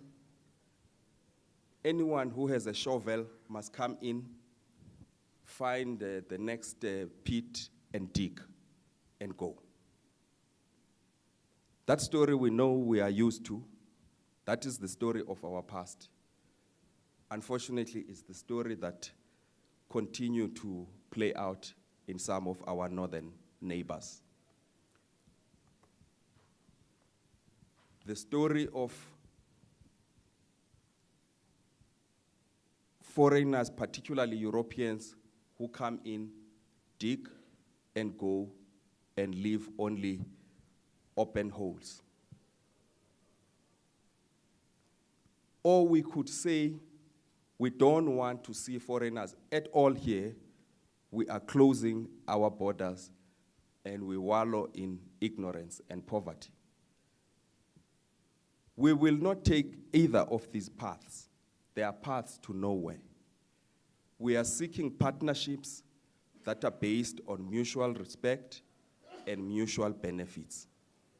And for that to occur, we need a very predictable, clear regulatory systems with do's and don'ts. And this is what my organization, this is partly what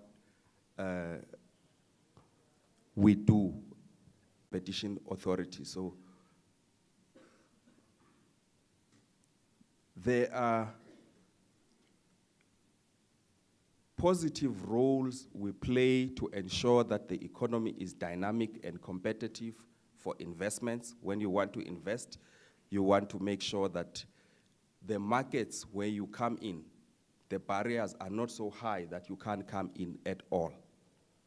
But at the same time, you are able to grow freely as a business to expand your market share, to sometimes even swallow some of the entities that are failing. South Africa is a modern economy when it comes to all of those. We do also have, of course, a legacy where we support the inclusivity of the economy by bringing in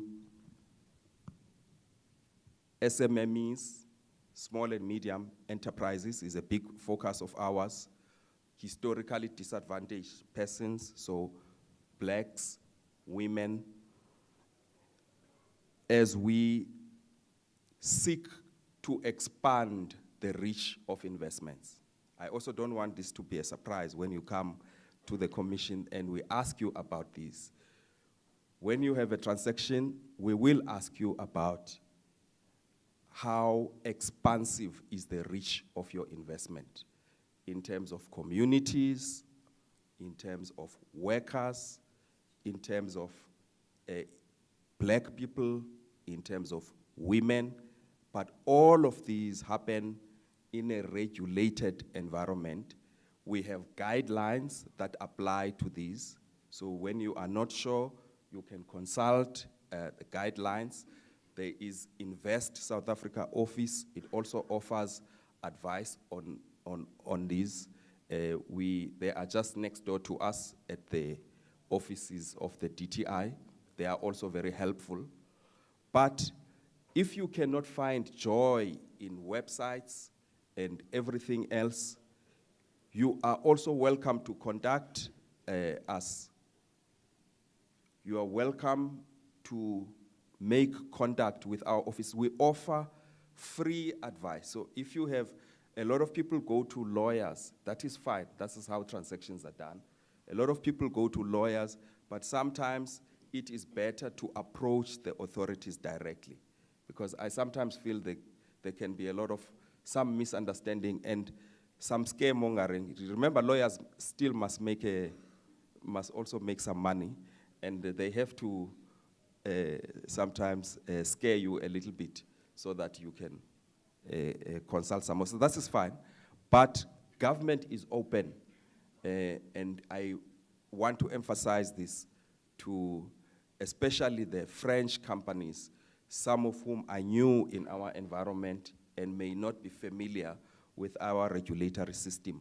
You can talk directly to government. And I want to also end this by emphasizing that what we see ourselves as is an agency that supports inclusive growth. And in that context, it is important for South African businesses, including black-owned businesses, because we've had to deal with this topic, that in markets, some will succeed and some will fail. It is not our duty to make failing firms succeed. It's a marketplace, and the best must win, because only when the best win are we able to experience growth, investments, and employment. So our approach to regulation is balanced, is predictable, and is informed. It seeks to address the objectives that I have outlined above. I don't want to go further than this because I'm already getting signs that I have exceeded my time. But thanks very much for this, and I'm looking forward to the panel.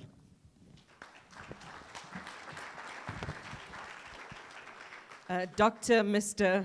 Bonakele. Thank you very much.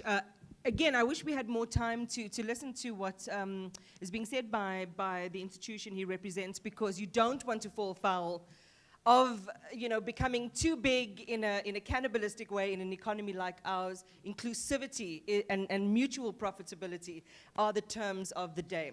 So I've got a huge challenge ahead of me. I'm going to bring our next panel up, and you might see us transition in the middle of the panel, and I'll bring in my colleague from ENCA, Gareth Edwards, to take over. But it's an important one. If you look at the topic, we're talking about investing in Southern Africa. We need to focus on intra-Africa trade and regional integration. And if you didn't know, intra-African trade right now, that's Africans trading with Africans, is at a paltry, I think, around 12%. Other countries, particularly the Americas and Europe, are investing at a rate of 50%. So we certainly have a lot of scope for more investment partnerships to take place, and that's what we're going to focus on in our next panel. So let me bring to the stage the Minister for Agriculture, Water and Land Reform from the Republic of Namibia, the Honorable Carl Schleckwein.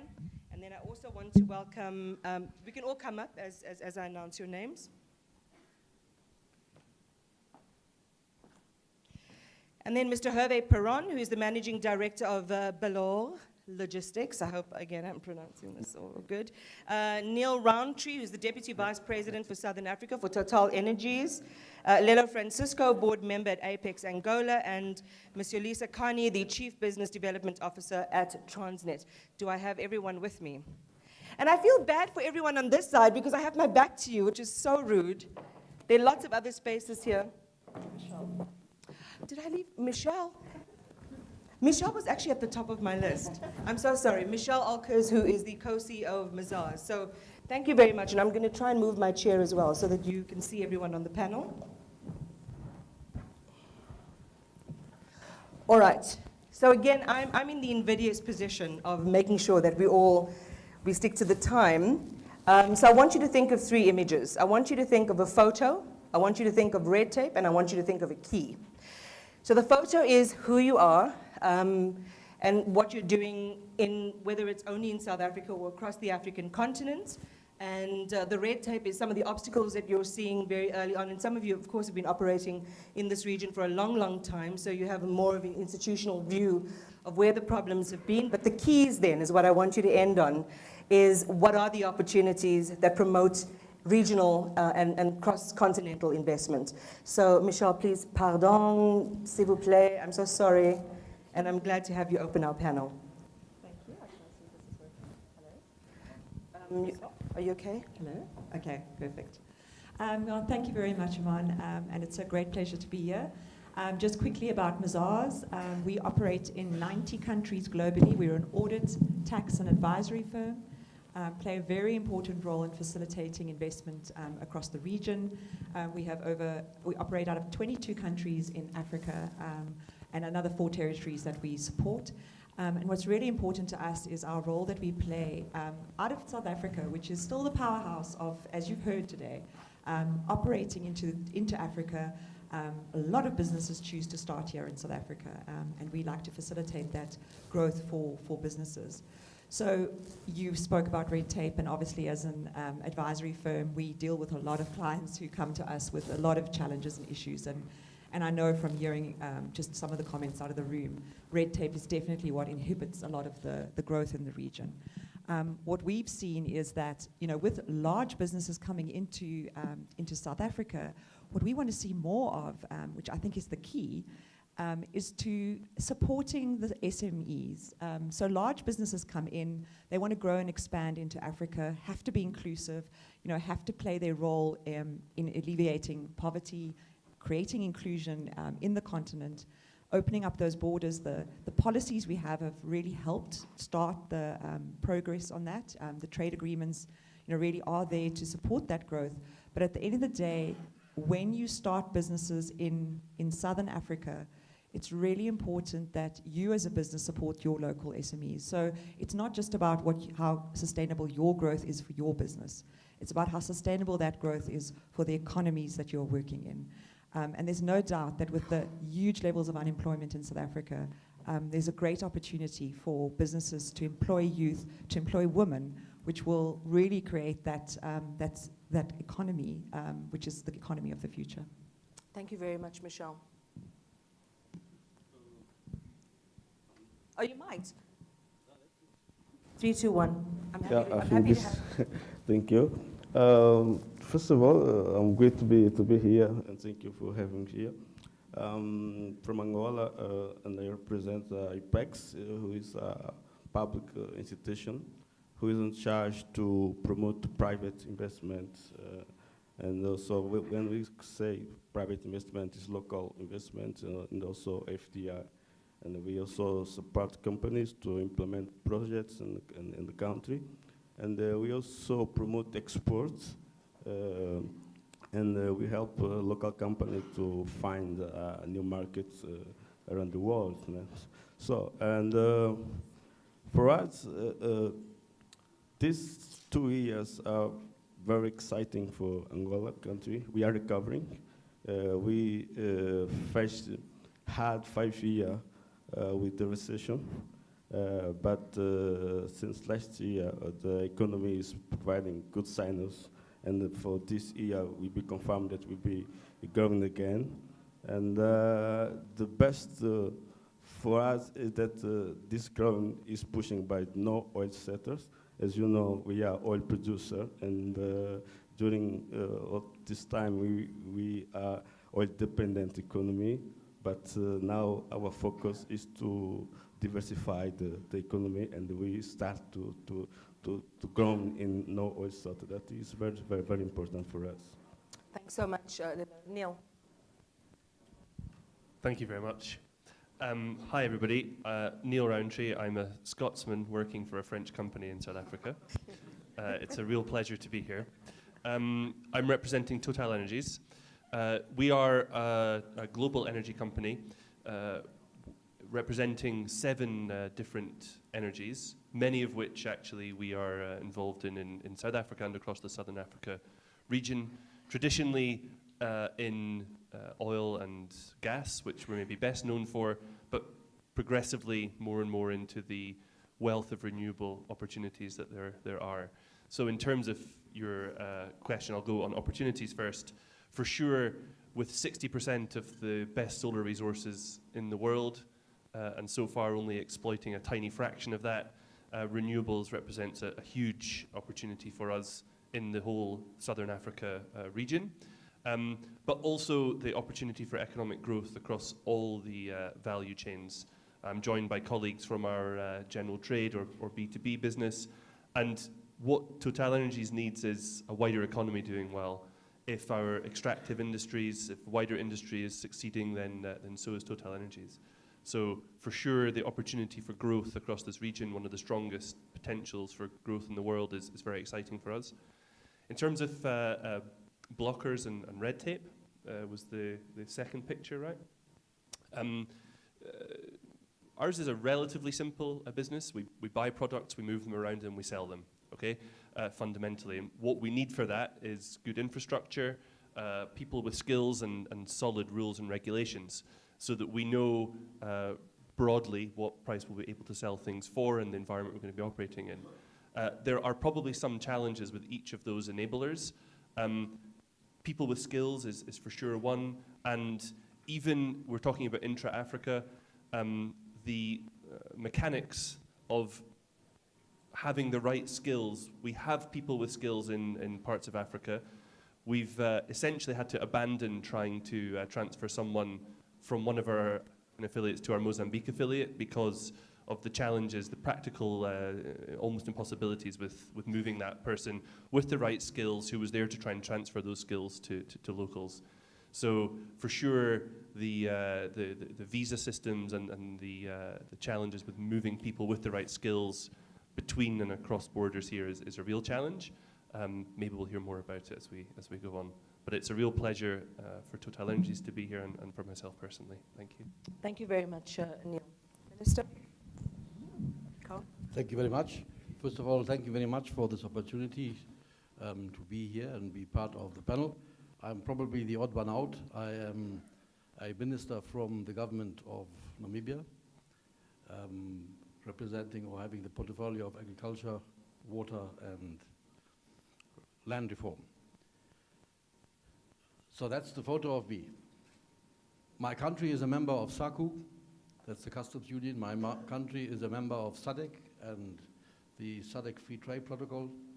We are members of the AU, and we have ratified the Africa-wide Free Trade Agreement. We have free trade agreements with Europe and the UK through EFTA and a separate agreement, and with Latin America, and we have got market access into China and the USA. So we are well connected. But when we sit in conferences like this, and with due respect, I take the example of the head of the Competition Commission. When we talk about we want to attract investment into South Africa, I would enjoy if they say we want to attract investment into SACU. When we talk about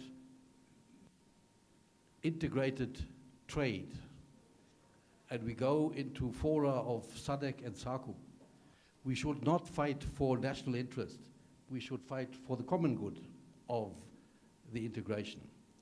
Now, I believe that I'm right when I say that COVID, especially, and now the war in Europe, has knocked back the ambitions of integration.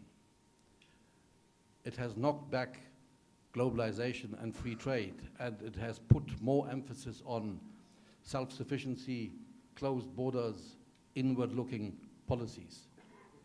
As a small economy, we packed our hopes into economic integration. We packed our hopes into economic integration and regionalism because we are only 2.5 million people. So we need a bigger market.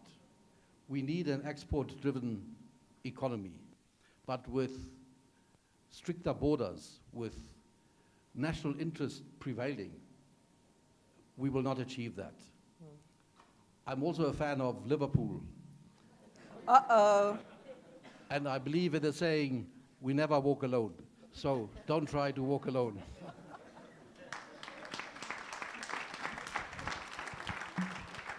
Minister, you know you're going to get yourself into trouble with the football, football fans we have in the room. Thank you so much for that. Can you move seats? See, it's happening already, guys. We're not going to get regional integration if this is happening on the panel. This is a theme, of course, we're going to come back to just in terms of what Carl was saying there. Carl, if you don't mind, if I use your first name, around where does the intersection come between national interests, regional interests, and then continent-wide interests? When do those move forward and lean back a little bit? Hervé, I'm going to hand it to you next. Thank you. I don't know if I think we need to give you the microphone. Is it working? Yes. So I'm a big supporter of the PSG in France. We didn't achieve well this year. So I represent the Bolloré Group. We've been I'm happy to be here. Thank you for inviting me. I represent the Bolloré Group. The Bolloré Group has been established actually in Africa for a very long time, almost between 30 to 40 years, depending on the countries. In South Africa, we've been here since 1994, so it's quite a long history for us. Mm-hmm. And we are across the continent. We have subsidiaries in 50 countries. So when you take Africa, basically, if you count the number of countries you have, we cover pretty much the whole continent. We know what I've just heard and what I hear from our customers is that actually, yes, the challenges are, from a logistics standpoint, very important, no matter the country in Africa, but even more important here in South Africa. Reason being is that we are at the entrance of a corridor, so the Durban port is not only meant to be used for import and export from South Africa, but to cover the whole region, the SADC region, but even further. So if this corridor doesn't work, that becomes a logistics challenge that we're facing to deliver services for our customers. It works very well in South Africa, and the infrastructure is very good. As it's been said before, there's no equivalent in terms of road infrastructure in South Africa. So when you need to move a container from Durban into Johannesburg, it takes less than a day or a day, which has no equivalent in the rest of the continent. The main challenges that we're facing are more related to all the neighborhood countries and what we call the cross-border. Because the minute we cross the borders, then comes the challenges in terms of customs clearance. Even though we're part of the SADC, it still remains a big issue, a major issue. The traffic on the road, so the train and the rail infrastructure would be a major relief for us should we use a railway from South Africa into the rest of the continent, as it's been done actually when you look at the example of China, where they developed what they call the Silk Ways from the east to the west, which works very well. So a lot of challenges, but South Africa being and Durban being the #1 port on the continent, the potential to develop is huge, it's massive. After the COVID, which we believe we're out of the COVID now in terms of business, we see the demand growing dramatically, and we see some logistics challenges coming our way. But we feel there are some solutions and quick fixes that we can address in order to make the overall corridor easier to access. Thank you so much for that snapshot, Hervé. The final word, of course, on the opening is to Yolisa Kani from Transnet. Thank you, and good morning, everyone. My name is Yolisa Kani. I'm the Chief Business Development Officer at Transnet. Transnet is a state-owned freight and logistics company, and we're Schedule 2. In other words, we don't get government guarantees. Everything we do, we fund from our own pocket, which is a challenge in and of itself. But I think most important is the fact that we have 8 operating divisions. TFR, which is the Transnet Freight Rail, being our biggest one, with over 30,000 kilometers of a rail network. 1,500 of that is dedicated to heavy haul. We'll speak to the challenges just now. We have our port authority responsible for 8 commercial ports. Transnet Port Terminals, which operates 16 terminals across 7 ports in the country. Then we've got our pipelines as well as our Transnet Property Company, and I'd like to believe we're one of the biggest asset owners in the country. Now, in terms of our challenges, and I'm really excited about the 2 questions that are already posed by my fellow panelists, because there are solutions to the issues that they've raised. I mean, part of the challenge is that our balance sheet is quite constrained. We don't have a bottomless pit of resources that we can go and say we're walking in there, we're going to invest because we have the experience and we've got the resources. It's no longer the case, unfortunately. That's number one. The second challenge, I mean, linked to that is the fact that there's a lot of cargo that we're leaving to the road hauliers because we just don't have the capacity. I mean, these problems are known by anyone. It's everyone, rather. It's out in the open that we've got a shortage of locomotives. We've got an issue around theft on cable theft and our infrastructure being vandalized. I mean, those are the key things that keep us awake at night. Be that as it may, there's a huge opportunity for private sector collaboration and partnership. I mean, we've already opened ourselves up in terms of the 2 ports, the Durban port as well as the Mocha port. We've invited the private sector. We've also invited the private sector to come in with their own rolling stock onto our network, which is part of Vulindlela. So I'd like to leave it at that, Iman, but great opportunities that lie. I like how Dr. Bonagele put it. He said there's a case for South Africa and Africa, not just there's Big Brother. The opportunities are there, and that's why we have a newly revised Africa strategy as Transnet. Thanks. Well, thank you very much for those openings. I mean, the one thing that's going to dominate, well, not dominate, but kind of take over a large piece of how we move the conversation forward is where does the African Continental Free Trade Agreement sit, or area sit, within the regional integration that is possible. We know that I think Namibia has already just signed an ICT agreement with Nigeria over the last few days, so that's something that's bubbling, and the opportunities are starting to open up. We want to see, as someone made the point earlier, how South Africa, as this portal of entry into the rest of the continent, can really maximize on that position through not only the institutional investments that you have made, but some of the new investments that will come on stream as well. I'm going to pop my head out for a moment and hand over to my colleague Gareth Edwards, who's going to open the floor for questions, and then I'm going to see you back again for the afternoon session. Please treat him as nicely as you've treated me. Gareth?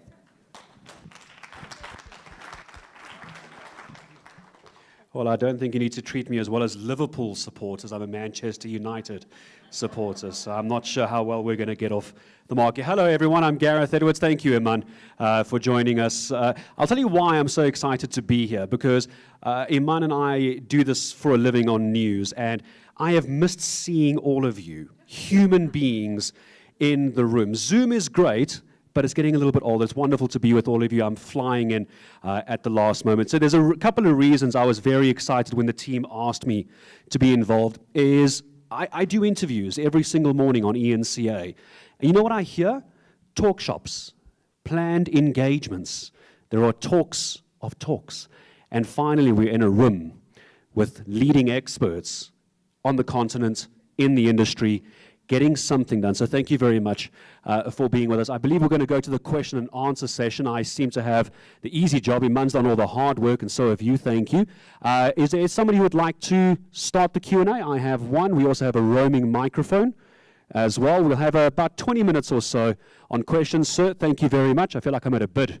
We'll start with you. Just your name, where you're from, and your question to who. Thank you. Thank you very much. My name is Cindy Mzamo from the sector of global businesswomen.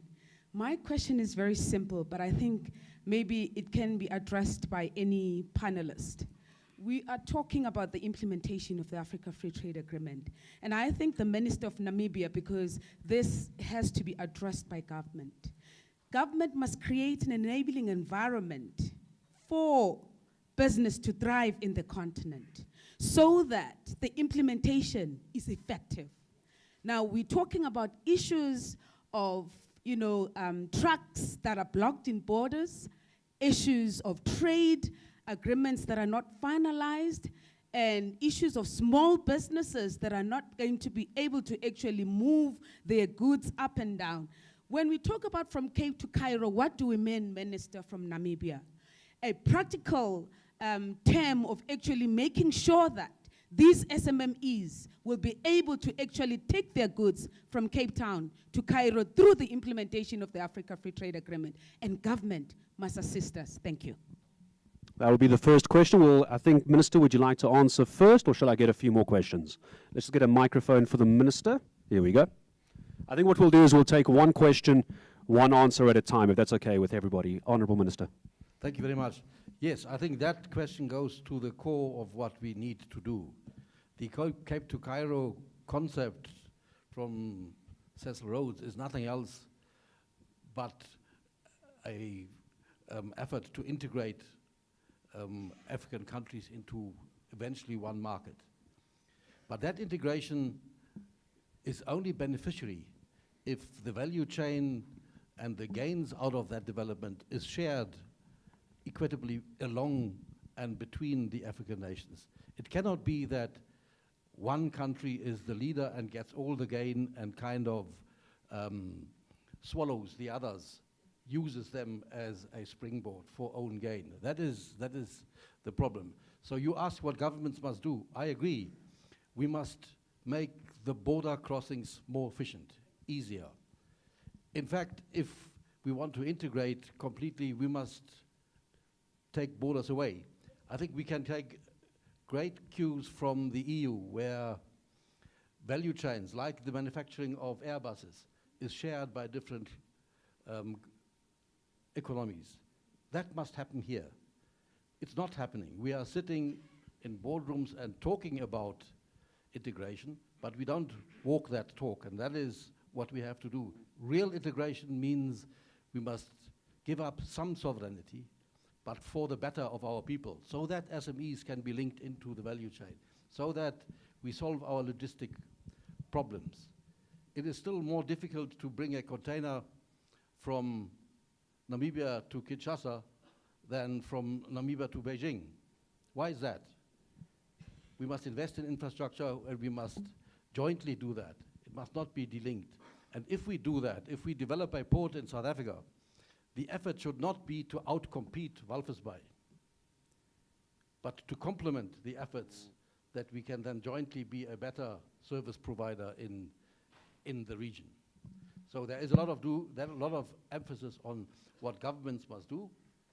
The ease of business is a big topic, but I believe that the development of infrastructure and the development and assurance of the enablers, that is secure water, secure electricity, and secure traffic and road transport are enablers that often fall off the map when we talk about investments. That is also where private sector has opportunities. Thank you. Mr. Francisco, I'm seeing a lot of head nodding. Minister, we could pass the microphone over, or do you want to add into that before I move to the next question on the right-hand side? Yes, Angola, I think, could play an important role on this issue because we have a very blessed position in the continent. We can connect the north to the east and to the south, and we have a very good infrastructure. We have a railway connect the west to the east, come from Benguela to Zambia. It's very important, and we have an important project to connect the South Angola to Namibia. Also, for all this integration, the infrastructure investment is very important. And we know that, for example, the DRC is a very rich country in mining, but the logistics is a problem for them. And we, in this country, we have this position, and we can help this. And we are one of the countries have signed up the African Continental Trade Agreement. Yes, that's right. So I agree 100% with Minister said about this issue. Are we happy with that? Okay, I did see one question to the right-hand side. I'm not sure where our microphone is. There it is, coming to the left again. If I can just ask for your name, where you're from, and who you're addressing your question to. Hello. Good morning. My name is Oscar. My surname is Mola. My company is Sufficient Grace Trading. My question is why other African countries we don't do a system that they can able to make a trade one another business faster. Like I was happy when I see on TV media when I see Lesotho make it e-customs, where they can make it a system to run faster. We don't know if it is being started. Maybe it's been something that's gonna be started. And then I was happy to see that it's gonna help us business guys to be able to do good, sending goods in terms to trade one another goods faster than when we go to when you do a personal applications at the border. It takes long. Is this one here to check this document, this to check this document.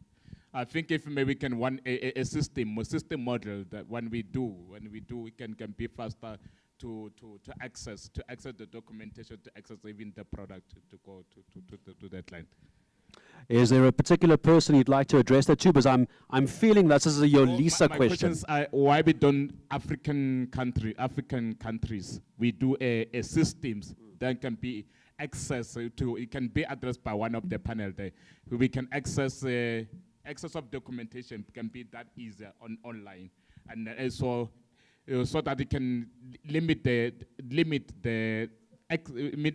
process of process at the borders, so that it can be faster for the product to reach the client. Okay, I feel like this is a trans-border transport. I feel like I want to pick on Yolisa. How much of you want to pick up on this? Bully, pick on. We'll send the microphone. Anybody else, of course, wants to climb in on that, but I feel like this is a logistics transport technology question. Yeah, I mean, to a great extent, but I mean, in as far as the freight and logistics is concerned, I mean, there's so many initiatives that we are embarking on. Let's just zoom in on the north-south corridor. And I'm afraid I might not be able to speak to the documentation at the border itself. But I mean, one of the problems we have with the north-south corridor is that it's got a potential of 1 million tons of cargo. And we're doing not even half of that. And there's a number of reasons to that. There's a big one, which is the infrastructure that has already been mentioned. It's the South Africa, which is okay, and then Zimbabwe, and then it goes until we get to GRC, where there's absolutely no rail infrastructure.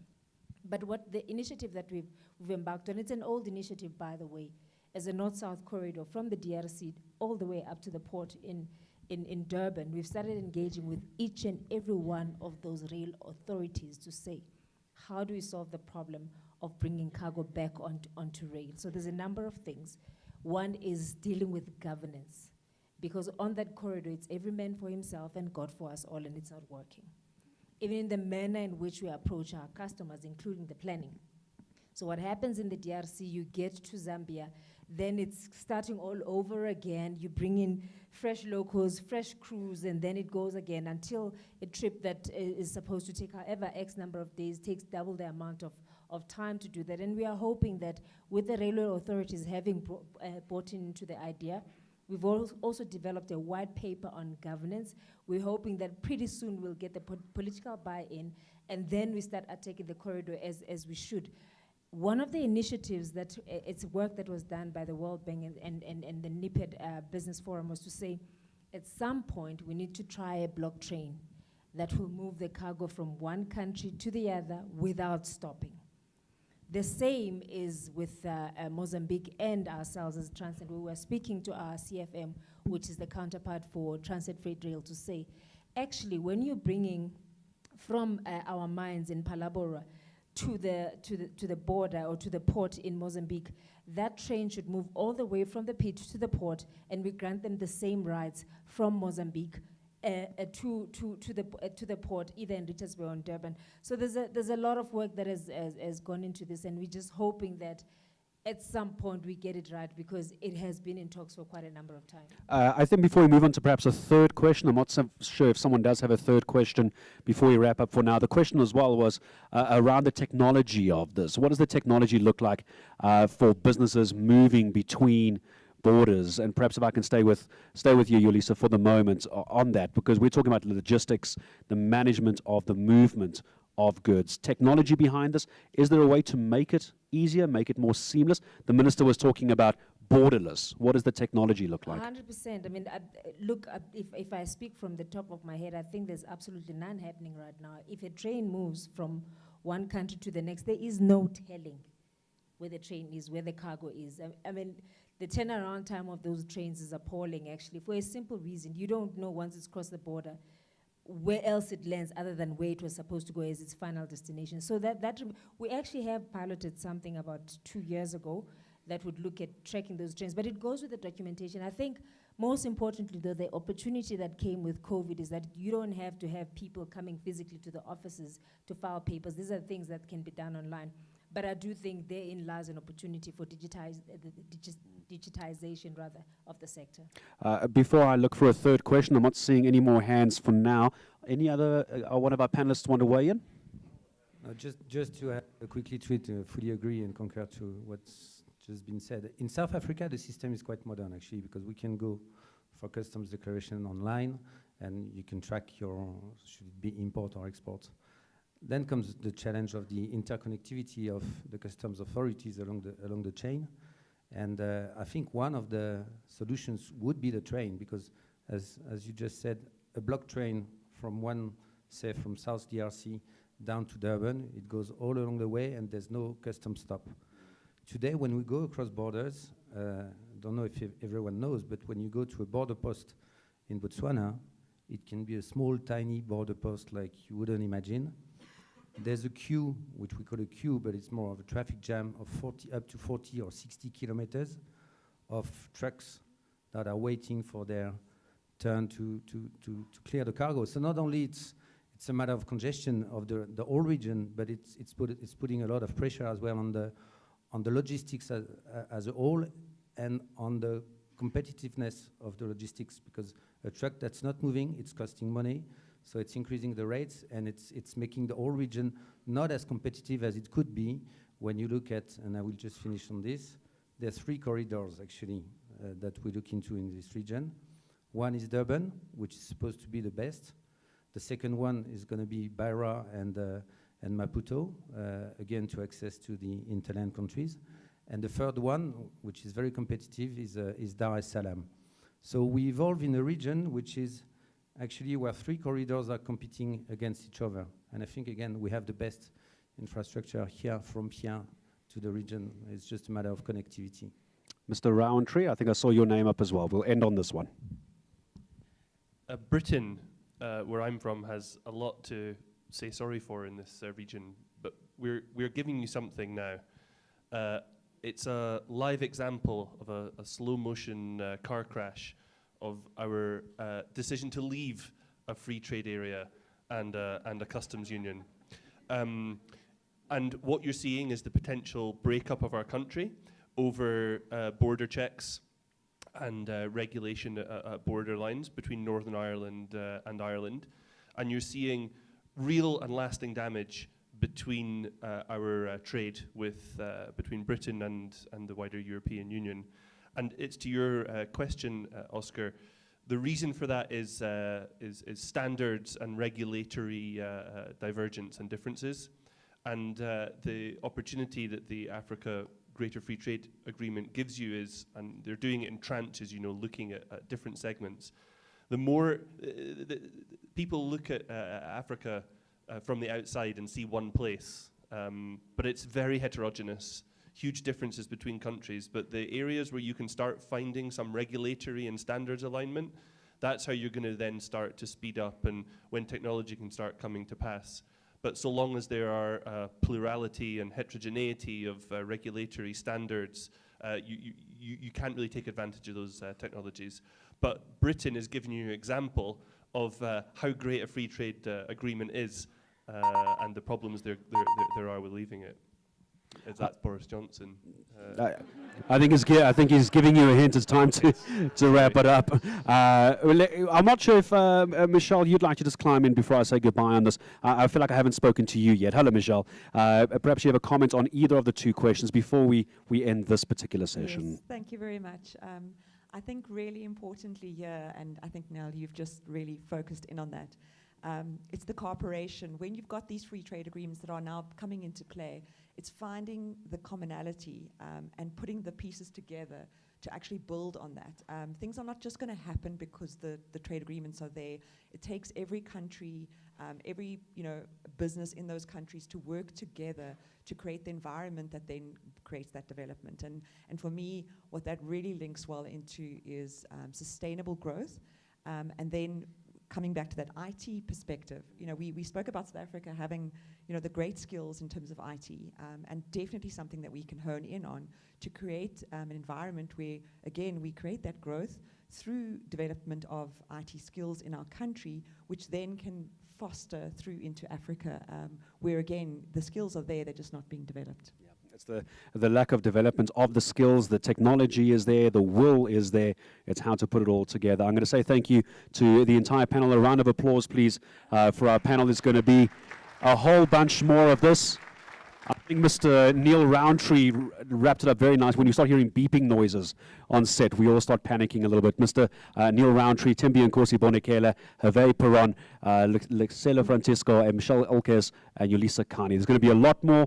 We're going to take a couple of minutes break. Please get some coffee. There's a lot more to talk about. We'll be with you in a couple of moments. All right, I've actually just been informed you're going to have to wait for the coffee unless you need to take an urgent water break. We're going to come back in just a moment from now. We're going to be taking a look at a very, very big, important discussion. It's a new approach, building skills for the future. How wide-ended is that? What skills do we build and how quickly do we build them? Perhaps take a very quick stretch your legs break. We'll be back in just a moment.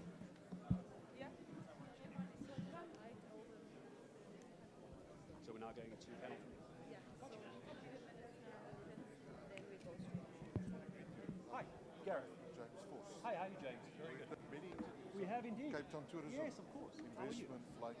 So you come up all the way for this? Yeah. You're in a position Cape Town has to go to. Whatever they complain, I've got a solution for them. Come on, give Joe the example. You can't Cape Town. I know partners. Are you good? Good, yes. Man. Please put your mic and your iPad on the... Yes.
All right, everyone, we're going to make it a 2-minute callback from now, about 2 minutes. So if anyone's outside that you're aware of, grabbing a cup of coffee or a bottle of water, it's about a 2-minute warning, and we'll get underway with panel 3, Building Skills for the Future. 2-minute warning.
Ladies and gentlemen, I know it has been a slightly shorter break.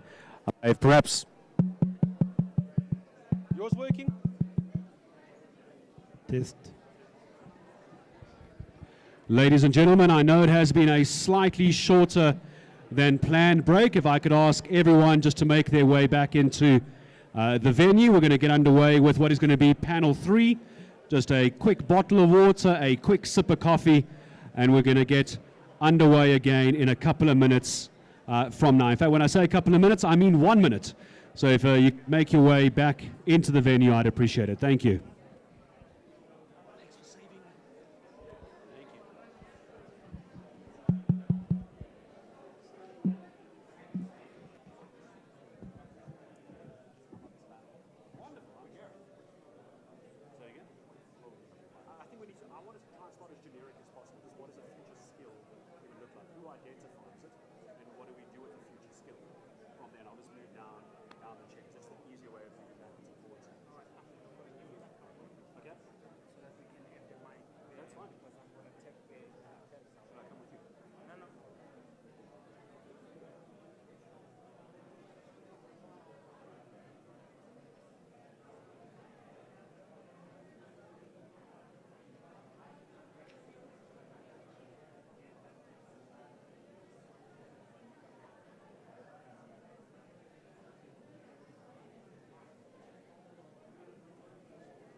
Good. 1, 2.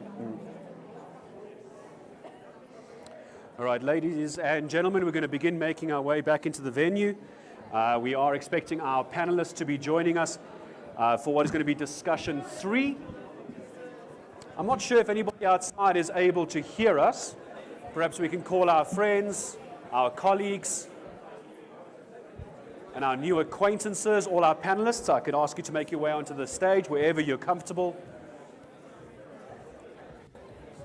There was a 2-minute warning about 5 minutes ago, but I think let's try and get everybody back into the venue because there's going to be some snacks, some drinks, some lunch a little bit later, and some entertainment. So just like you, I think we'd like to get through what's going to be panel 3 of the discussion. And we can all plan our afternoons with our new friends from around the continent. I think we're good when the deputy minister, okay, I see he's walking in, ask everyone to take their seats. What's the name of the band? Umoja Dance Group. How are you? Are you good? Good. I've got it. Got it. All right. So just tell them if they finish everything on time, Okay, cool. Let me just quickly get this. we can have a black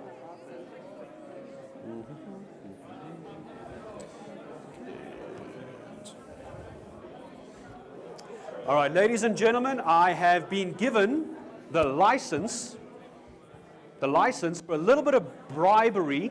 I don't feel like I can say corruption in here. I might get booed. A little bit of bribery. If we are able to finish what is going to be panel 3, it is a new approach, building skills for the future early. I'm told we've got a little bit of a treat for us a little bit later. Not only is it going to be free drinks, lunch, and the chance to network with some of the continent's leading experts, but Imoja Dance Group are going to be with us as well. I know you came through for a little bit of entertainment as well. Is everybody here who's missing their friend? Look left, look right. Do we have to send a search party? Anybody missing their buddy? Put up your hands. Any ministers missing? An Nkandla? KZN? We're all okay. What do we think? Should we get underway for panel 3? Good to have you with us. How are we all feeling? Are we all happy so far? Good. For those who have just walked in, hello, I'm Gareth Edwards. I've taken over from Iman Repeti. Thanks to the organizers for asking me to come through. I mentioned this earlier. It's so great to have so many panel discussions. I don't often get the chance on ENCA on the morning show. The most watched morning show on TV, by the way. I just want to put that out there. On South African television, to have these long-length discussions. I'm sure many a time I've spoken to many of you in the audience, many of our panelists, but not in such depth. And this is why I'm so excited to be here this afternoon as well. So in case you are wondering, if you feel like you need to take notes, this is panel 3, a new approach, building skills for the future. If you feel like you're in the wrong lecture, like at university, and you want to sneak out the back, that's okay. I'll give you like 2 minutes. I won't judge you. Anybody in the wrong class? No, we're all in the same class. So good to have you with us. We're going to take you through our panel of speakers in a moment, but I would like to ask for the introductory address this afternoon to be done by the Honorable Deputy Minister, Buti Manamela. What is a skill? That is what we need to try and address today. What is the skill? Who has the skill? Where does the skill exist? And once we've discovered all of that, what do we do with that? Do we have the Honourable Minister with us already? I did see, there you are. Hello, how are you? Round of applause, please, for the Honourable Minister.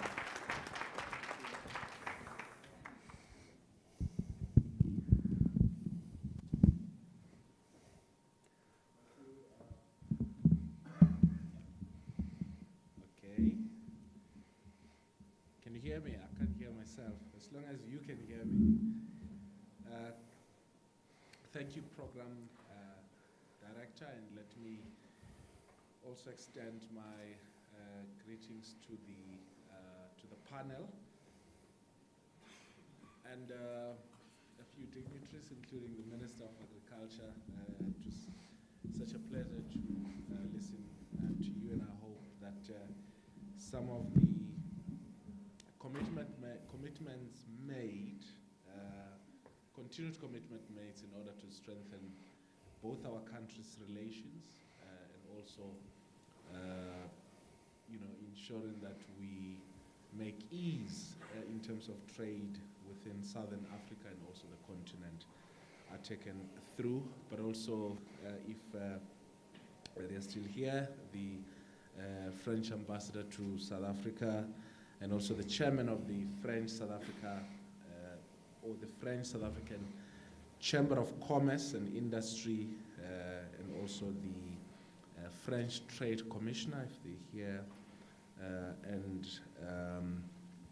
most importantly yourself, who are part of this very important engagement between Southern Africa and France business, and so thank you for inviting me.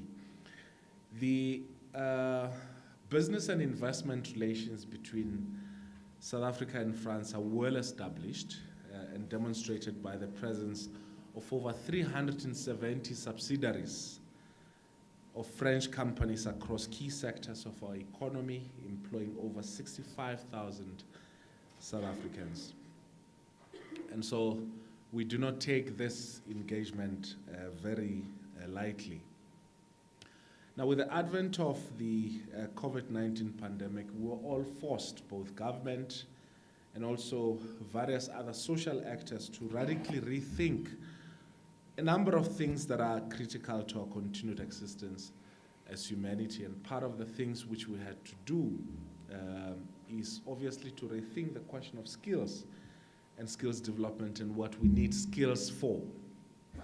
Firstly, and I think agently, for individuals' human development, for people to have a skill in order for them to make a variety of decisions that affects them, that affects their community, society in general. And so that's quite agent. But secondly, and more importantly, we need skills to contribute towards a strong public sector,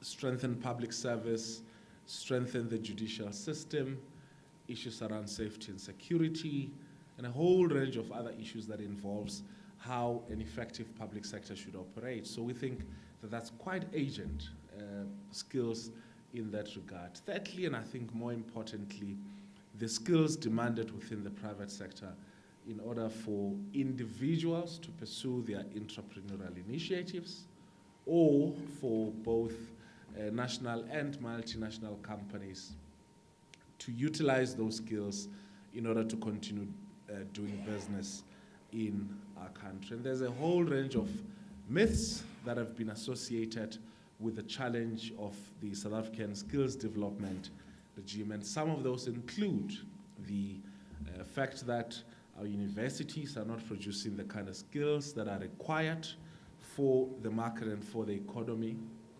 And we think we, may have a challenge in terms of unemployed graduates, which I think was standing at 10 to 11%. The last time Statistics South Africa released their numbers, make them public. So we think that that's an exaggerated problem. In fact, the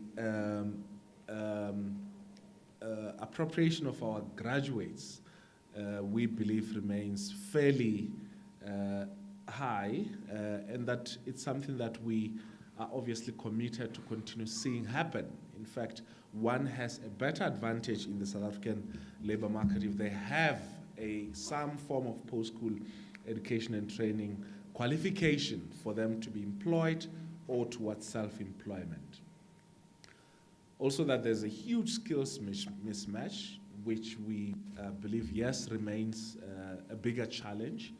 And we see a lot of young people either dropping out of universities or TVET colleges, or changing their academic fields of choice, or upon completion, some of them deciding to pursue careers which are completely different from what they've studied for. And that's my function of career guidance than a function of the education, of the post-school education and training system itself. But of the other myth is that our TVET colleges remains, with this myth that there hasn't been much that has been done in investing resources to change the face and direction of our TVET colleges so that the graduates who come out of there are able to immediately join the labor market or pursue entrepreneurial initiatives without any further investment in their skills needs and all of that. And we think that that's a myth which we want to continuously engage with. There has been significant progress done with regards to our with regards to our TVET colleges. The number of those who have enrolled, I'll speak a bit on that now, has significantly increased. Our partnerships with the private sector, in getting students from the workplace into our TVET colleges, but also deploying students from TVET colleges into the industry, there has been a significant increase in that regard. And the level of employability of our TVET college graduates is gradually on the rise. And yes, there are certain things that needs to be fixed with regards to the system, but comparatively speaking, 10, 15 years ago to date, we believe that a lot more has been done. So I thought I must just start with,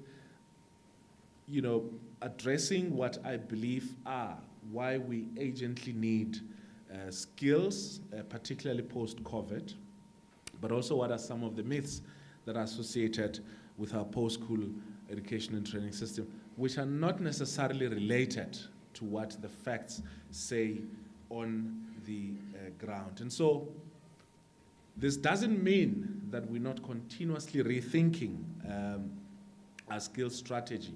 And therefore, this rethinking of skills becomes even more urgent if viewed in the context of the disproportionate impact that we have experienced through COVID-19. And yes, there was this message that was emphasized that, COVID-19 does not treat all of us unequally, whether you're rich or poor, employed, unemployed. But we began to see some levels of inequalities emerging based on the kind of jobs that people were doing. And so this means that we have to and had to rethink our approach in terms of skills development. And so as part of the global economy, we're also adversely impacted by this COVID-19. And it has been particularly adverse on our youth, but also on our women, as we've seen with the quarterly labor force survey, where unemployment amongst young people have been on the rise, but also young people are not in employment, education, and any training institution, that number has also been on the rise. And as part of or central to the intervention has been our government's economic recovery and reconstruction plan, which sought to coordinate a set of interventions by government, but also mobilization of both the private and civil society. And this has been aimed at making certain improvements in reviving the South African economy, ensuring we create an enabling environment for citizens to rebuild their livelihoods and for businesses to operate normally. And in support of this, as the Department of Higher Education and Training, we then developed interventions using our expertise in science, technology, and innovation to enable our country's economic recovery and reconstruction plan to continue. So we ask the key question, this is the economic recovery plan that the President launched. What are the set of skills that we need as a country to ensure that we help to propel the economic recovery? And as is the case with skills, and as is the case with a whole range of sectors, but in this case, skills, that we may not be able to move rapidly to catch up with the immediate demands that are imposed by the various challenges that we're confronted with. But we thought that it's better that we begin identifying what those skills are and start getting our post-school education and training institution to move towards that direction. We thought that part of the things that are urgent should include the collaboration between the private sector and our public institutions by deployment of more than 10,000, at least in the first year as announced by the President in his State of the Nation address, 10,000 unemployed TVET graduates in workplaces at least by April next year. And we want to see some commitment, at least from French-based and from South African French companies in working with us in this regard. But also further to this, we have set a number of targets to expand post-school opportunities, including increasing the number of students that goes to TVET colleges, which is now closer to 600,000, but also increasing the number of students that goes to universities, which is standing now at 1.1 million. So expanding the opportunity to study further has been one of the crucial interventions that this government has made. And so critical to these targets is fostering collaboration between the public and the private sector. And so that's why we've seen more than 71,000 TVET college graduates being placed for either workplace integrated learning or for work-based learning experience. And the old thing that you can't have a student coming out of a university and straight, of a TVET college and then straight into employment. That's a thing of the past. And yes, most of the students who go to universities, we're still going to have that challenge wherein, through our sector education and training authorities, CETAs, and some of the programs that the private sector have developed, and I hope that some of the panelists will tell you about those, which help in preparing our graduates for work readiness. And it is part of a historical anomaly which we're trying to deal with, that students who should have ordinarily went to a TVET college, and not because the old thing that says, no, they can work with their hands and this and that and all of that.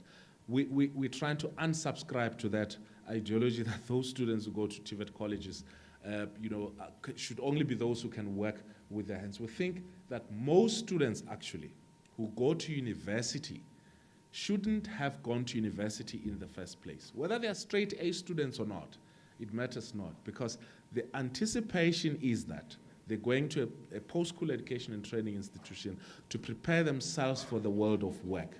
And it can only be in a TVET college where that happens. So as long as we are still unable to deal with that, if you ask any South African parent, they'll tell you, look, I want my child to go to university because of the prestige that has been afforded to most of our universities over TVET colleges. So we're thinking that we're turning that around with the increase in the number of students who go to TVET colleges, and hopefully we will be able to meet our targets set in the National Development Plan of doubling the number of students who go to TVET colleges, compared to those who go to universities. So we're quite eager, equally, to see, private sector participation in terms of the work readiness programs of students, especially those who graduate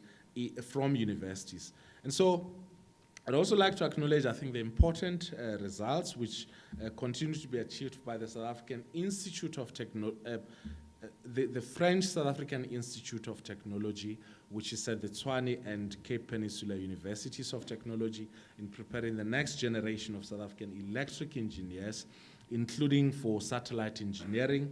There's also the French South Africa Agriculture Institute, which built capacity in the agriculture and food security academic and research programs.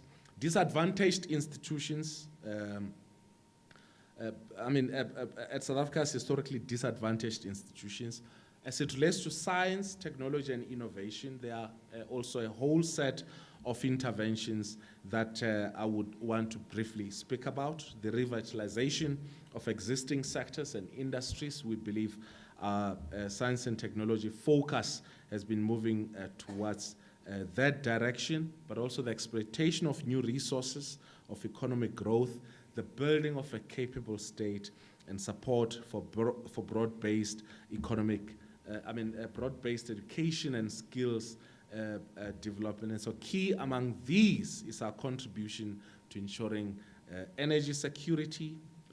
We launched in February the Hydrogen South Africa Roadmap, which seeks to guide the country in creating new growth sectors while transitioning to a carbon neutral economy. And I think the commitment that France has made in working with us as it relates to Just Energy Transition Partnership, as announced at COP26, is really appreciated. And therefore, the hydrogen economy will be a key focus area of this cooperation. But also at the same time, we are continuing to work with the work to modernize existing sectors, such as mining, and I think issues around mining safety, increased productivity, I think many of you would know, was that central to keeping us away from an economic recession during the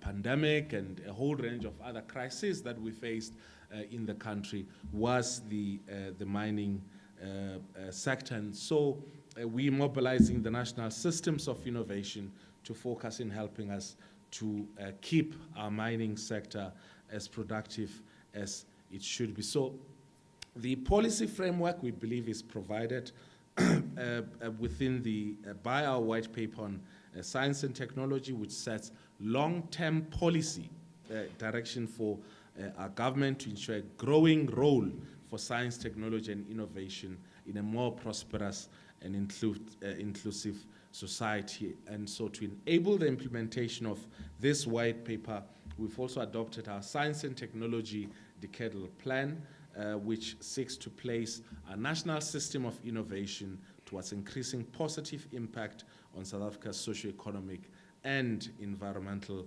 priorities. I've been avoiding eye contact with the program director. I've been doing that quite successfully. But secondly, to maintain the equilibrium between impact and continued investment and development of the national skills innovation. And our decadal plan builds on the foundation of our national system of innovation and centers the system to specifically address societal challenges and contribute towards accelerated knowledge and knowledge, digital and innovation-driven, inclusive, sustainable socioeconomic development. And so it focuses on issues such as climate change, future-proofing education and skills, reindustrializing the modern economy, future of society, as well as our science, technology, innovation priorities, which is health, innovation, and energy. And there's just a whole range of policy interventions that that our national science innovation landscape seeks to put forth. And I hope with these few remarks that we're able to that I was able to give you a broad sense of what is urgent in terms of our skills need, what are the things that we're doing in order to address some of those, both in the short and in the long term, and hopefully have been able to appeal as it relates to public-private partnership, but the role of the private sector in contributing towards the skills that they themselves need in order to make not only our country, but their own businesses work. Thank you very much for listening.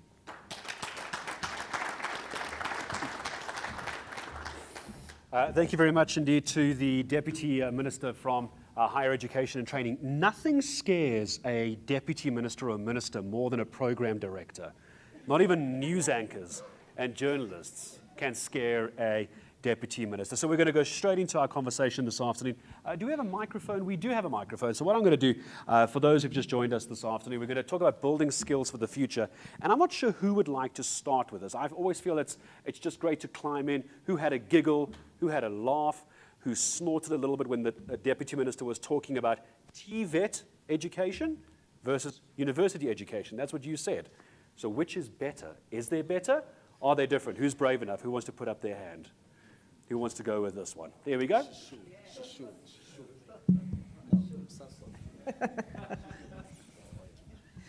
Good morning. My name is Charlotte Mukwena, the Executive Vice President for Human Resources and Stakeholder Relations at SASOL. I also would like to maybe introduce myself as well as the chairperson of the team that's coordinating the setup and running of the Energy Council of South Africa, which was launched last year, which is a council that brings together the players in the energy sector, both SOE and others in business. Position itself as the voice of the sector. And I will going to respond to that question in the context of a sector, which is something I'd like to table, that we need to move to collaboration and partnerships that are sectoral. In that way, we are able to guide the work that is done in the education system to produce skills that are required for the sector and for our own businesses. Universities versus TVETs, I do not believe that it is versus. It's actually both. We focus in partnership with the education system as SASOL from early childhood development all the way to postdoctoral research, and it has really contributed significantly, not only to SASOL, but to our ecosystem and our value chain in terms of skills.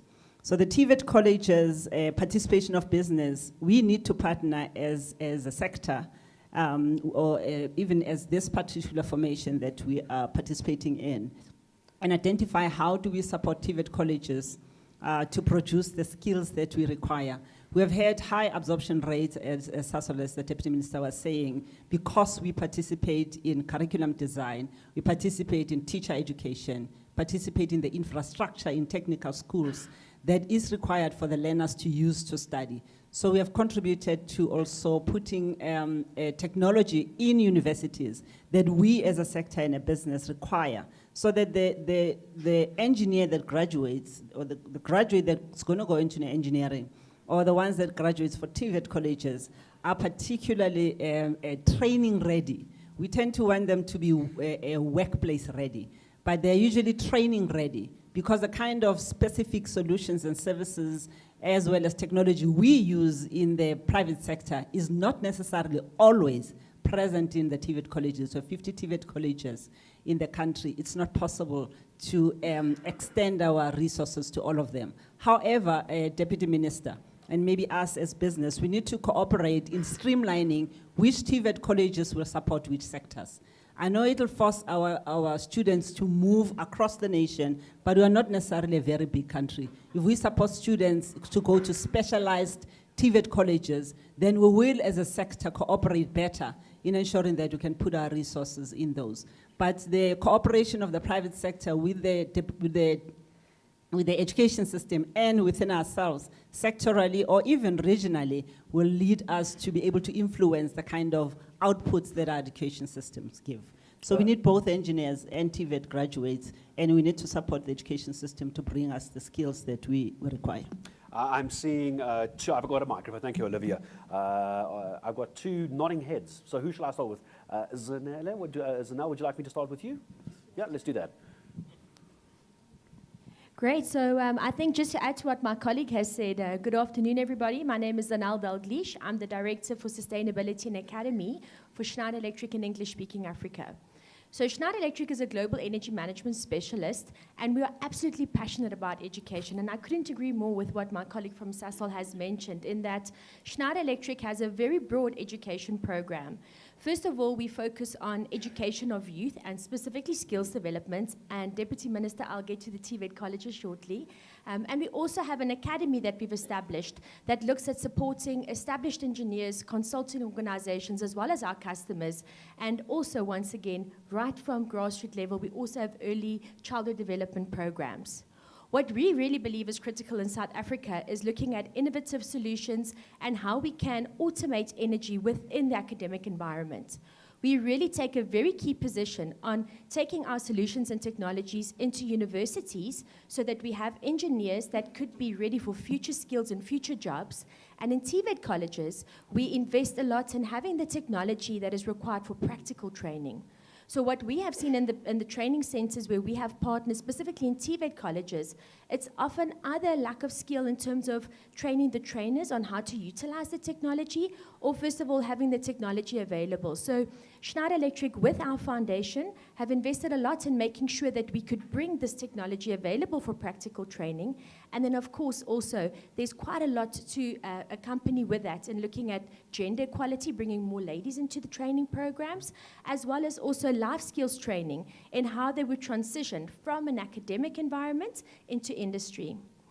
In addition to that, we also have established a Center of Excellence with the French Ministry of Education, Higher Education and Research, where we are testing hypotheses around the entry level of education, in that we have many youth that aren't able to access these training programs because they might not have the maths and science requirements to enter into the programs. And we have a beautiful center called the Center of Excellence, which is part of the French South African Schneider Electric Education Center network of education programs, where we take youth into the program based on their motivation to learn.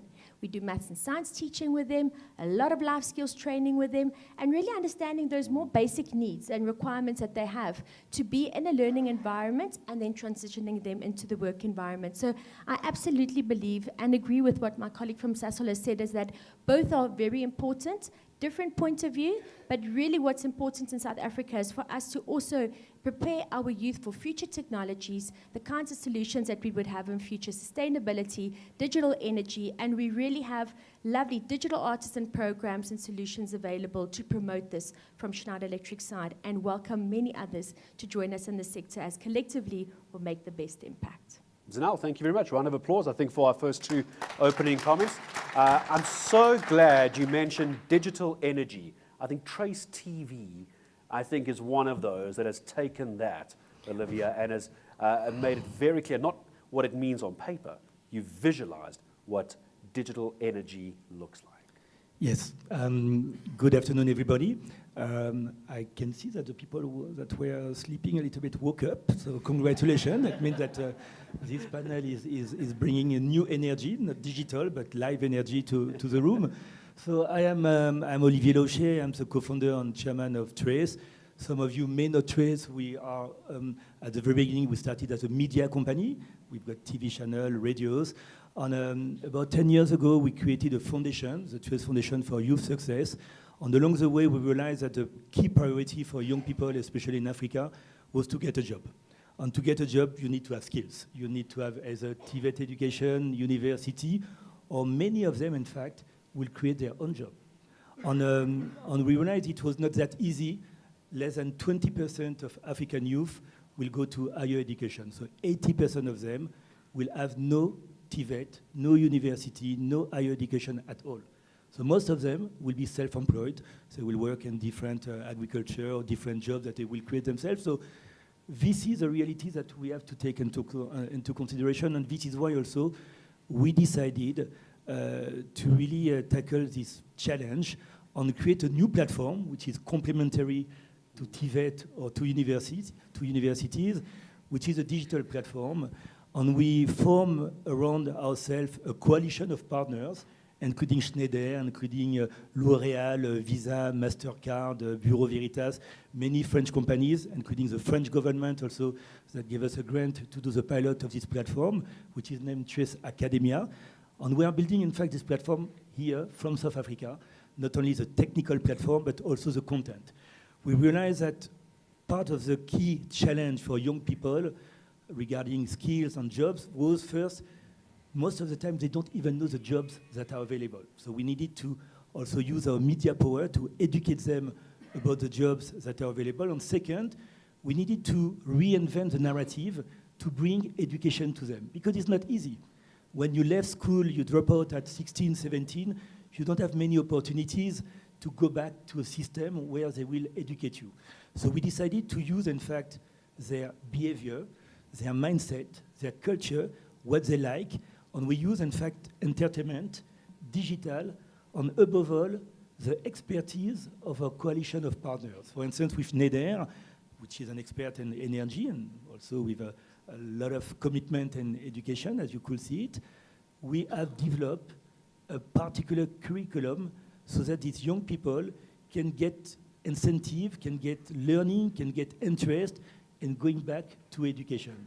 And we use audiovisual techniques, we use storytelling techniques, like if it was a short video on TikTok or a longer format maybe on Netflix or Showmax. So we use all these type of techniques to really give them much more engagement, much more interest, and going into this type of education. And eventually, the platform is not just to bring education and learning, but we try also to do the bridge with access to employability, because what people want at the end is skills for certain things, and these things are mainly jobs. So we try also to give them access to the jobs that are available, to incubators for the ones who would like to be in the entrepreneurship system. And we are focused on 3 different verticals: jobs, entrepreneurship, and soft skills. We consider these are the 3 really key elements that young people are looking for. And we are very proud, in fact, that with all this coalition of partners, we have now about 1,000 young people per day who register to the platform and go to the courses. So we launched the platform, we did a few pilots, it took a lot of time, it was complicated, but we launched really the platform about 1.5 months ago, and we are now doing a ramp up. We've got also partnership with mobile operators, and I can see that our colleague from Vodacom is here, so get ready to give us data for free, because data is a key challenge for young people to get access also to digital content. So we are very proud that we are building this platform here from South Africa with South African partners, with a lot of French partners, and we want to take this platform to the world, not just to the South African market, because the same realities that we have here, we can experience it also in other African countries, but also in Brazil and the Caribbean and many other emerging markets. And I imagine it's those kind of skills that we need to try and figure out in a couple of years, Olivier, which is going to be, what is a skill that's going to exist in 5 years' time that doesn't exist now? And this is where I'd like to ask you to pass the microphone down to Raul to talk to us about Africa business development from Dassault Systems. And Raul, hello to you. So explain to me, what skills does Africa business development need right now? There's a room full of them. What do you need? Well, thank you for the invitation, first of all. I would like actually to rebound on what my colleague said, and I'm for sure I'll address your question. It goes to what the Deputy Minister said. The public sector needs the private sector to contribute. This is a business forum, and we have a session on education. And there are now 3 or 4 private companies, maybe 5 here, that have all something to say, because we do something very concretely for education. Just 2 words, I represent Dassault Systèmes. We are a scientific engineering software company, and we serve customers who are in the manufacturing, infrastructure, and healthcare industries. All those 3 industries are shaken today by what we call the 4th Industrial Revolution, Industry 4.0, with profound changes induced by the advent of digital. And digital, the advent of digital in those industries is creating the need for those new skills. So when you're asking me what are the skills for the future, I would say that these are the skills that fundamentally will allow the Southern African young generation to harness the power of digital.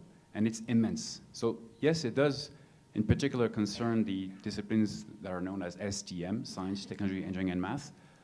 But what I'd like to stress is the fact that the beauty of digital is that, let's face it, it's somehow cheap in the sense that it's not massive capital investment, it's digital.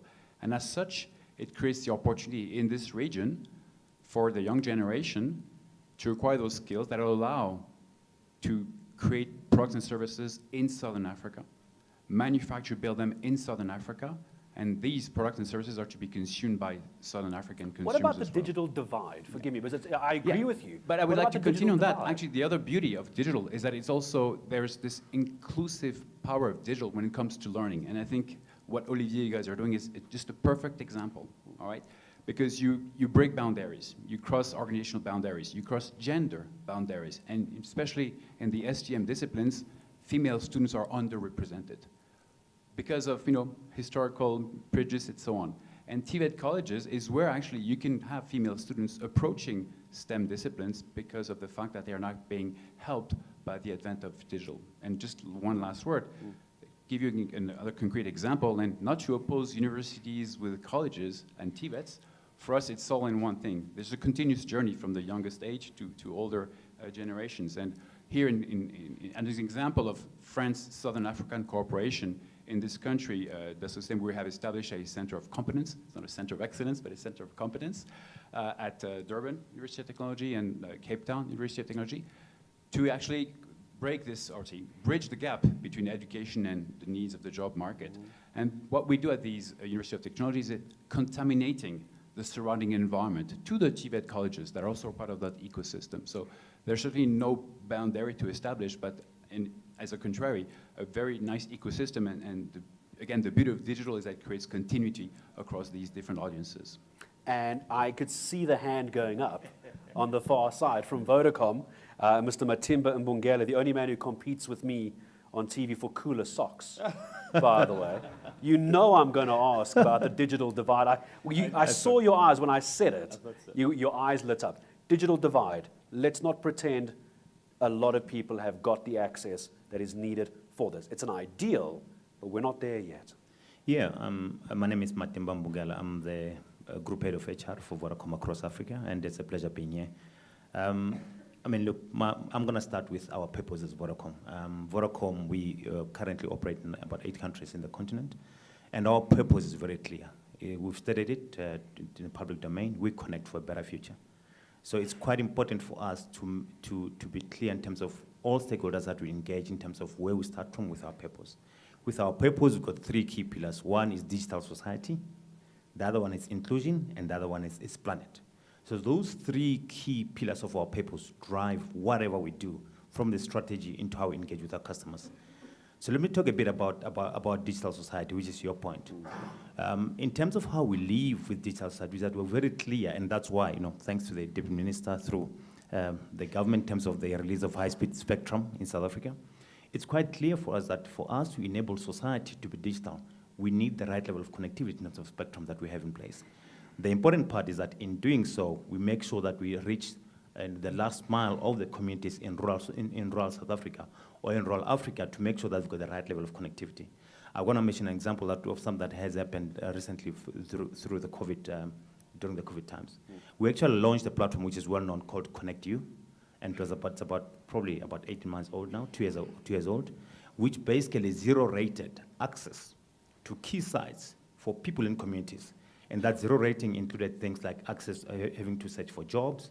And it's quite important because to be able to enable that, you need the right level of access in terms of spectrum, and which has actually been able to help. Because in reality is that people engage with handsets more than anything else these days.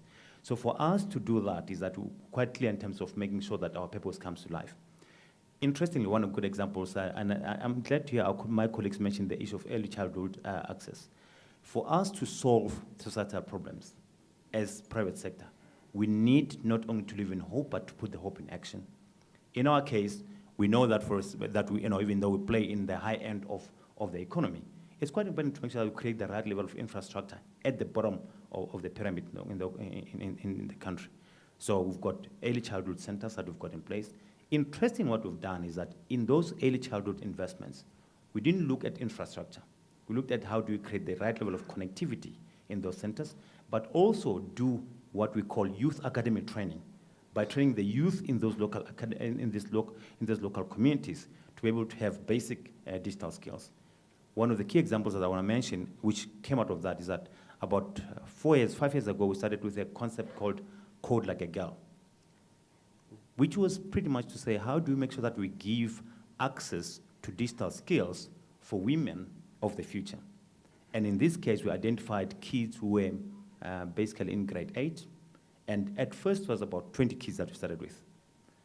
Today, we've trained more than almost 2,500 kids across the continent to make sure that they've got the basic coding skills to be able to participate in the digital economy. It's quite important because when you look at those things, you actually say to yourselves, you have to make sure that you contribute in building the digital society of the future. So digital divide, we've managed to create a solution with Connect You platform, like I said, but we've gone beyond that to make sure that we create the right level, the right framework, and the right level of platform for engagement of the communities where we operate. And I deliberately have not left Professor Busani Mkaweni this. I've left you for the end, Prof. We've got a microphone. There it is, Prof. Good to have you with us. How are you? Are you good? I'm very well, thank you. You got the name government in there. You know why I'm coming to you last, don't you? National School of Government. All the ideas are here, the plans are here. Help me understand, for someone who doesn't always understand the moving parts of all these industries, where does government come into this? How does government bring South Africa's ideas, France's ideas, South Africa's money, France's money, South Africa's opportunities, and France's opportunities together and make this all happen? Where's the red tape? Where's the stumbling blocks? And what would you like to see, Prof? Well, thanks, Gareth, and all the organizers of this session. I mean, I come from a learning organization, so I had prepared a 70-page slide deck. And when I got here, I realized that I couldn't do it, so I had prepared about 7 bullet points, partly in response to your questions, but also covering some of the issues that were raised in earlier sessions. Firstly, the priority number 1 of the 6th administration is that of building an ethical, capable, and developmental state. Ethical in the sense that public servants, employed and elected, all of them, must be fair, must be transparent in the manner in which they are dealing with the public. And we can't take the issue of ethics for granted, because ethics can be taught, as we have seen in cases all over the world, that even if you become a director of a multinational corporation, you still be sent into a classroom, into a refresher, in order for you to understand what it means to be ethical, how to manage moral temptations and ethical dilemmas, because even directors of the biggest firms in the world do face those moral temptations and ethical dilemmas. Secondly, it must be capable in a sense that you need public sector officials appointed and elected who master statecraft. And mastering statecraft must manifest in the execution diligence, which means when permits have to be issued, they must be issued on time, they must be issued transparently, and you must eliminate the red tape.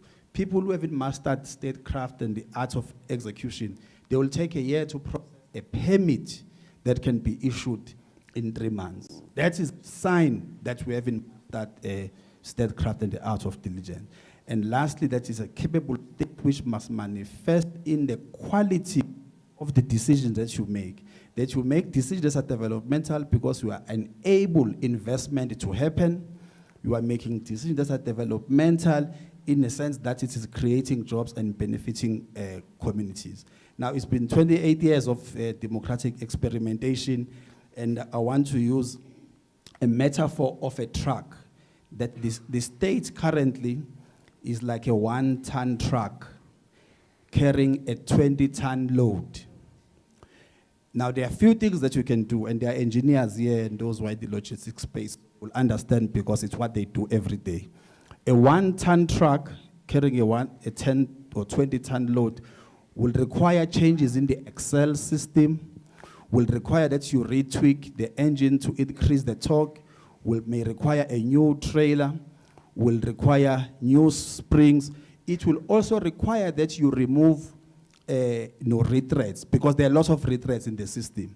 So that then where the issue of building state capacity comes in. And it is possible that through a collaboration with yourselves, with the French companies, that we can indeed build state capacity. Earlier on, your co-presenter actually quoted Simone de Beauvoir.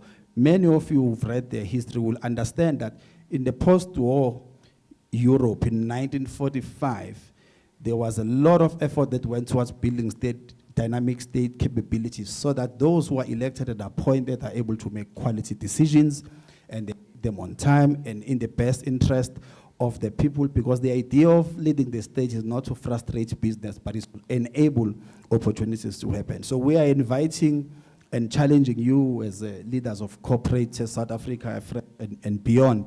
Let's take public servants back into the simulator in order to give them the new type of skills required to enable growth to happen, like scenario planning, like modeling, like project management, like finance and supply chain.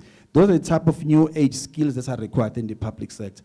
Government departments are moving into cloud, but there is no cyber security capabilities within the state.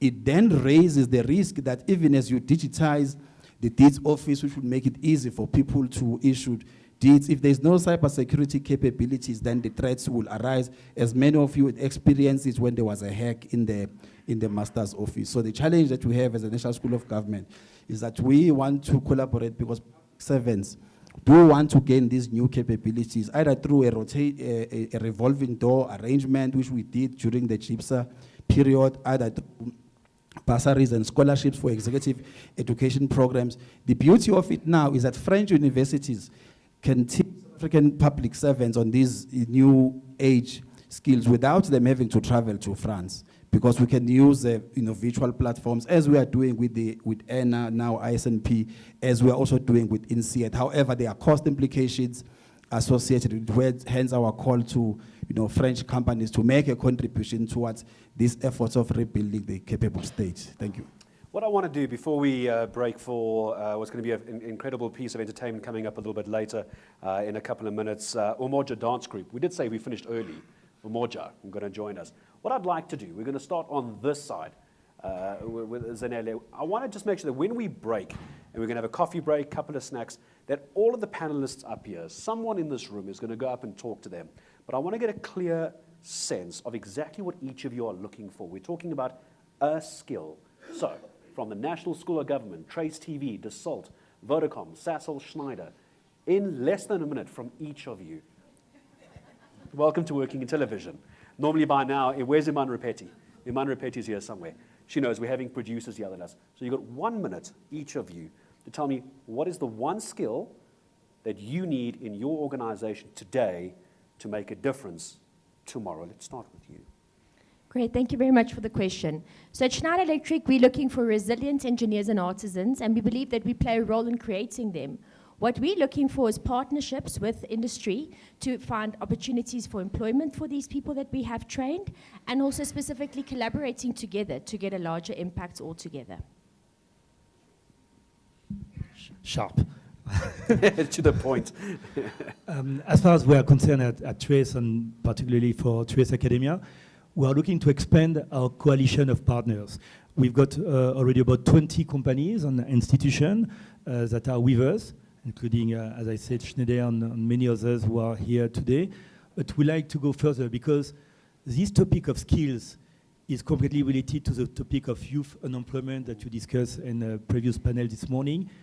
This is a time bomb for South Africa and for the African continent.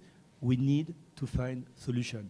And there won't be only one solution. It will be an addition of solutions. So we like to expand this coalition, maybe to this great panel could be a kind of permanent forum, skills for the future, where all these partners and more meet each other, bring their different contribution to build the better world, the better South Africa that we are all expecting. Bosani. Well, we want to bring execution diligence capabilities to the public sector across the spheres, especially for appointed public servants. Bring execution diligence, it requires that we bring everybody back into the simulator, as they do with pilots. That means giving project management training on stereotypes at a very high and intensive level, so that public sector employees can design, deliver projects on time, on budget, and according to specification. And of course, they have to be ethical in conduct of doing so. And so the French companies who are here and other stakeholders can play a big role in that regard, because we can facilitate these training opportunities either by supporting or sponsoring the training opportunities with French universities and others, but also by, through a revolving door arrangement, getting some of the public sector officials into your companies. In Singapore, they do it. The reason why you won't tell a difference between a private sector and a public sector employee in Singapore is because they are able to go through the entire value chain in order to understand what is the experience of those who sit on the other side in business. The other side in government, they know that my responsibility is to unlock and not to frustrate. Charlotte. Thank you. We are looking for partners to repurpose the STEM education system of the country and probably of the region to build skills and importantly to build capacity to produce the skills for a low carbon economy emerging in a few years. It's not too far that we will be needing those low carbon economy skills. And we're seeing now that we need to actually concentrate on new skills that are emerging in renewables, in storage, and in other non-conventional ways of generating and distributing, and actually ensuring that the energy sector is successful. So we're looking for partners to repurpose and to strengthen training and skills development in the country. And Raul? Very easy. I'm your partner.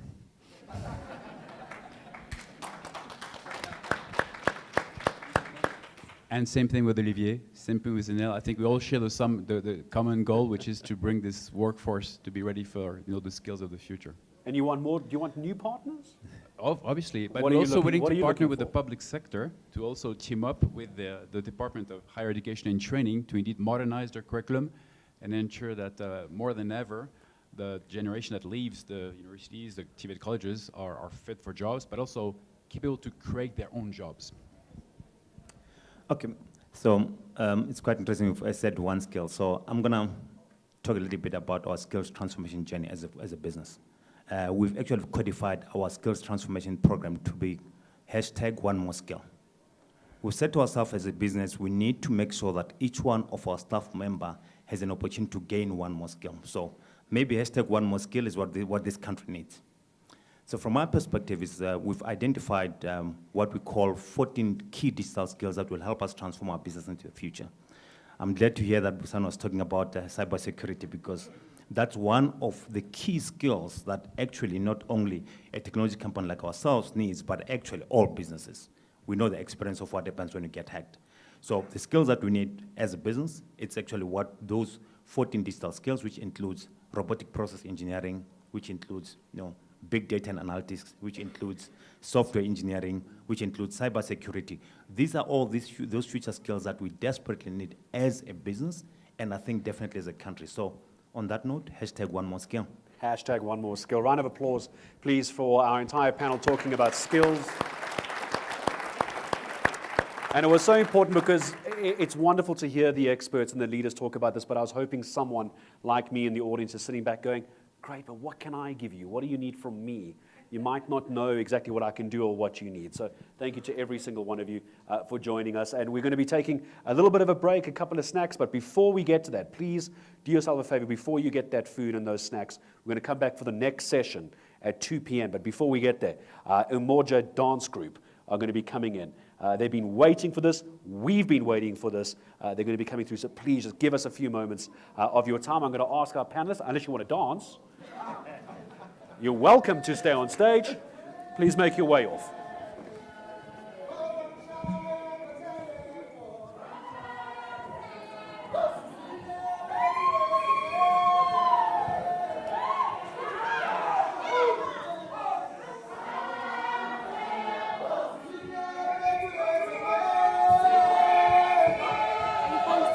I'm good.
investigating for lunch. They need to change it and come back with the last set. How long is that going to take? 5 minutes. So there's people waiting.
Ladies and gentlemen, back in about 5 minutes from now. Emoja dance group, don't go anywhere. That was just the teaser. They were just warming up. That was the warm-up. I'm going to go change. I brought some shorts. No one needs to see that. Trust me, you won't.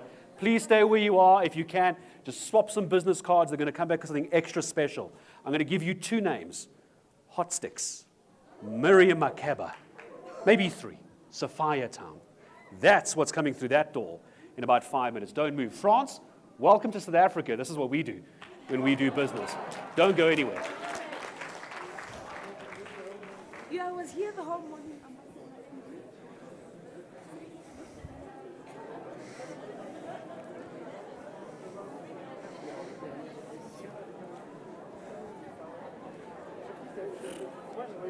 Van hier, die Anja-borden.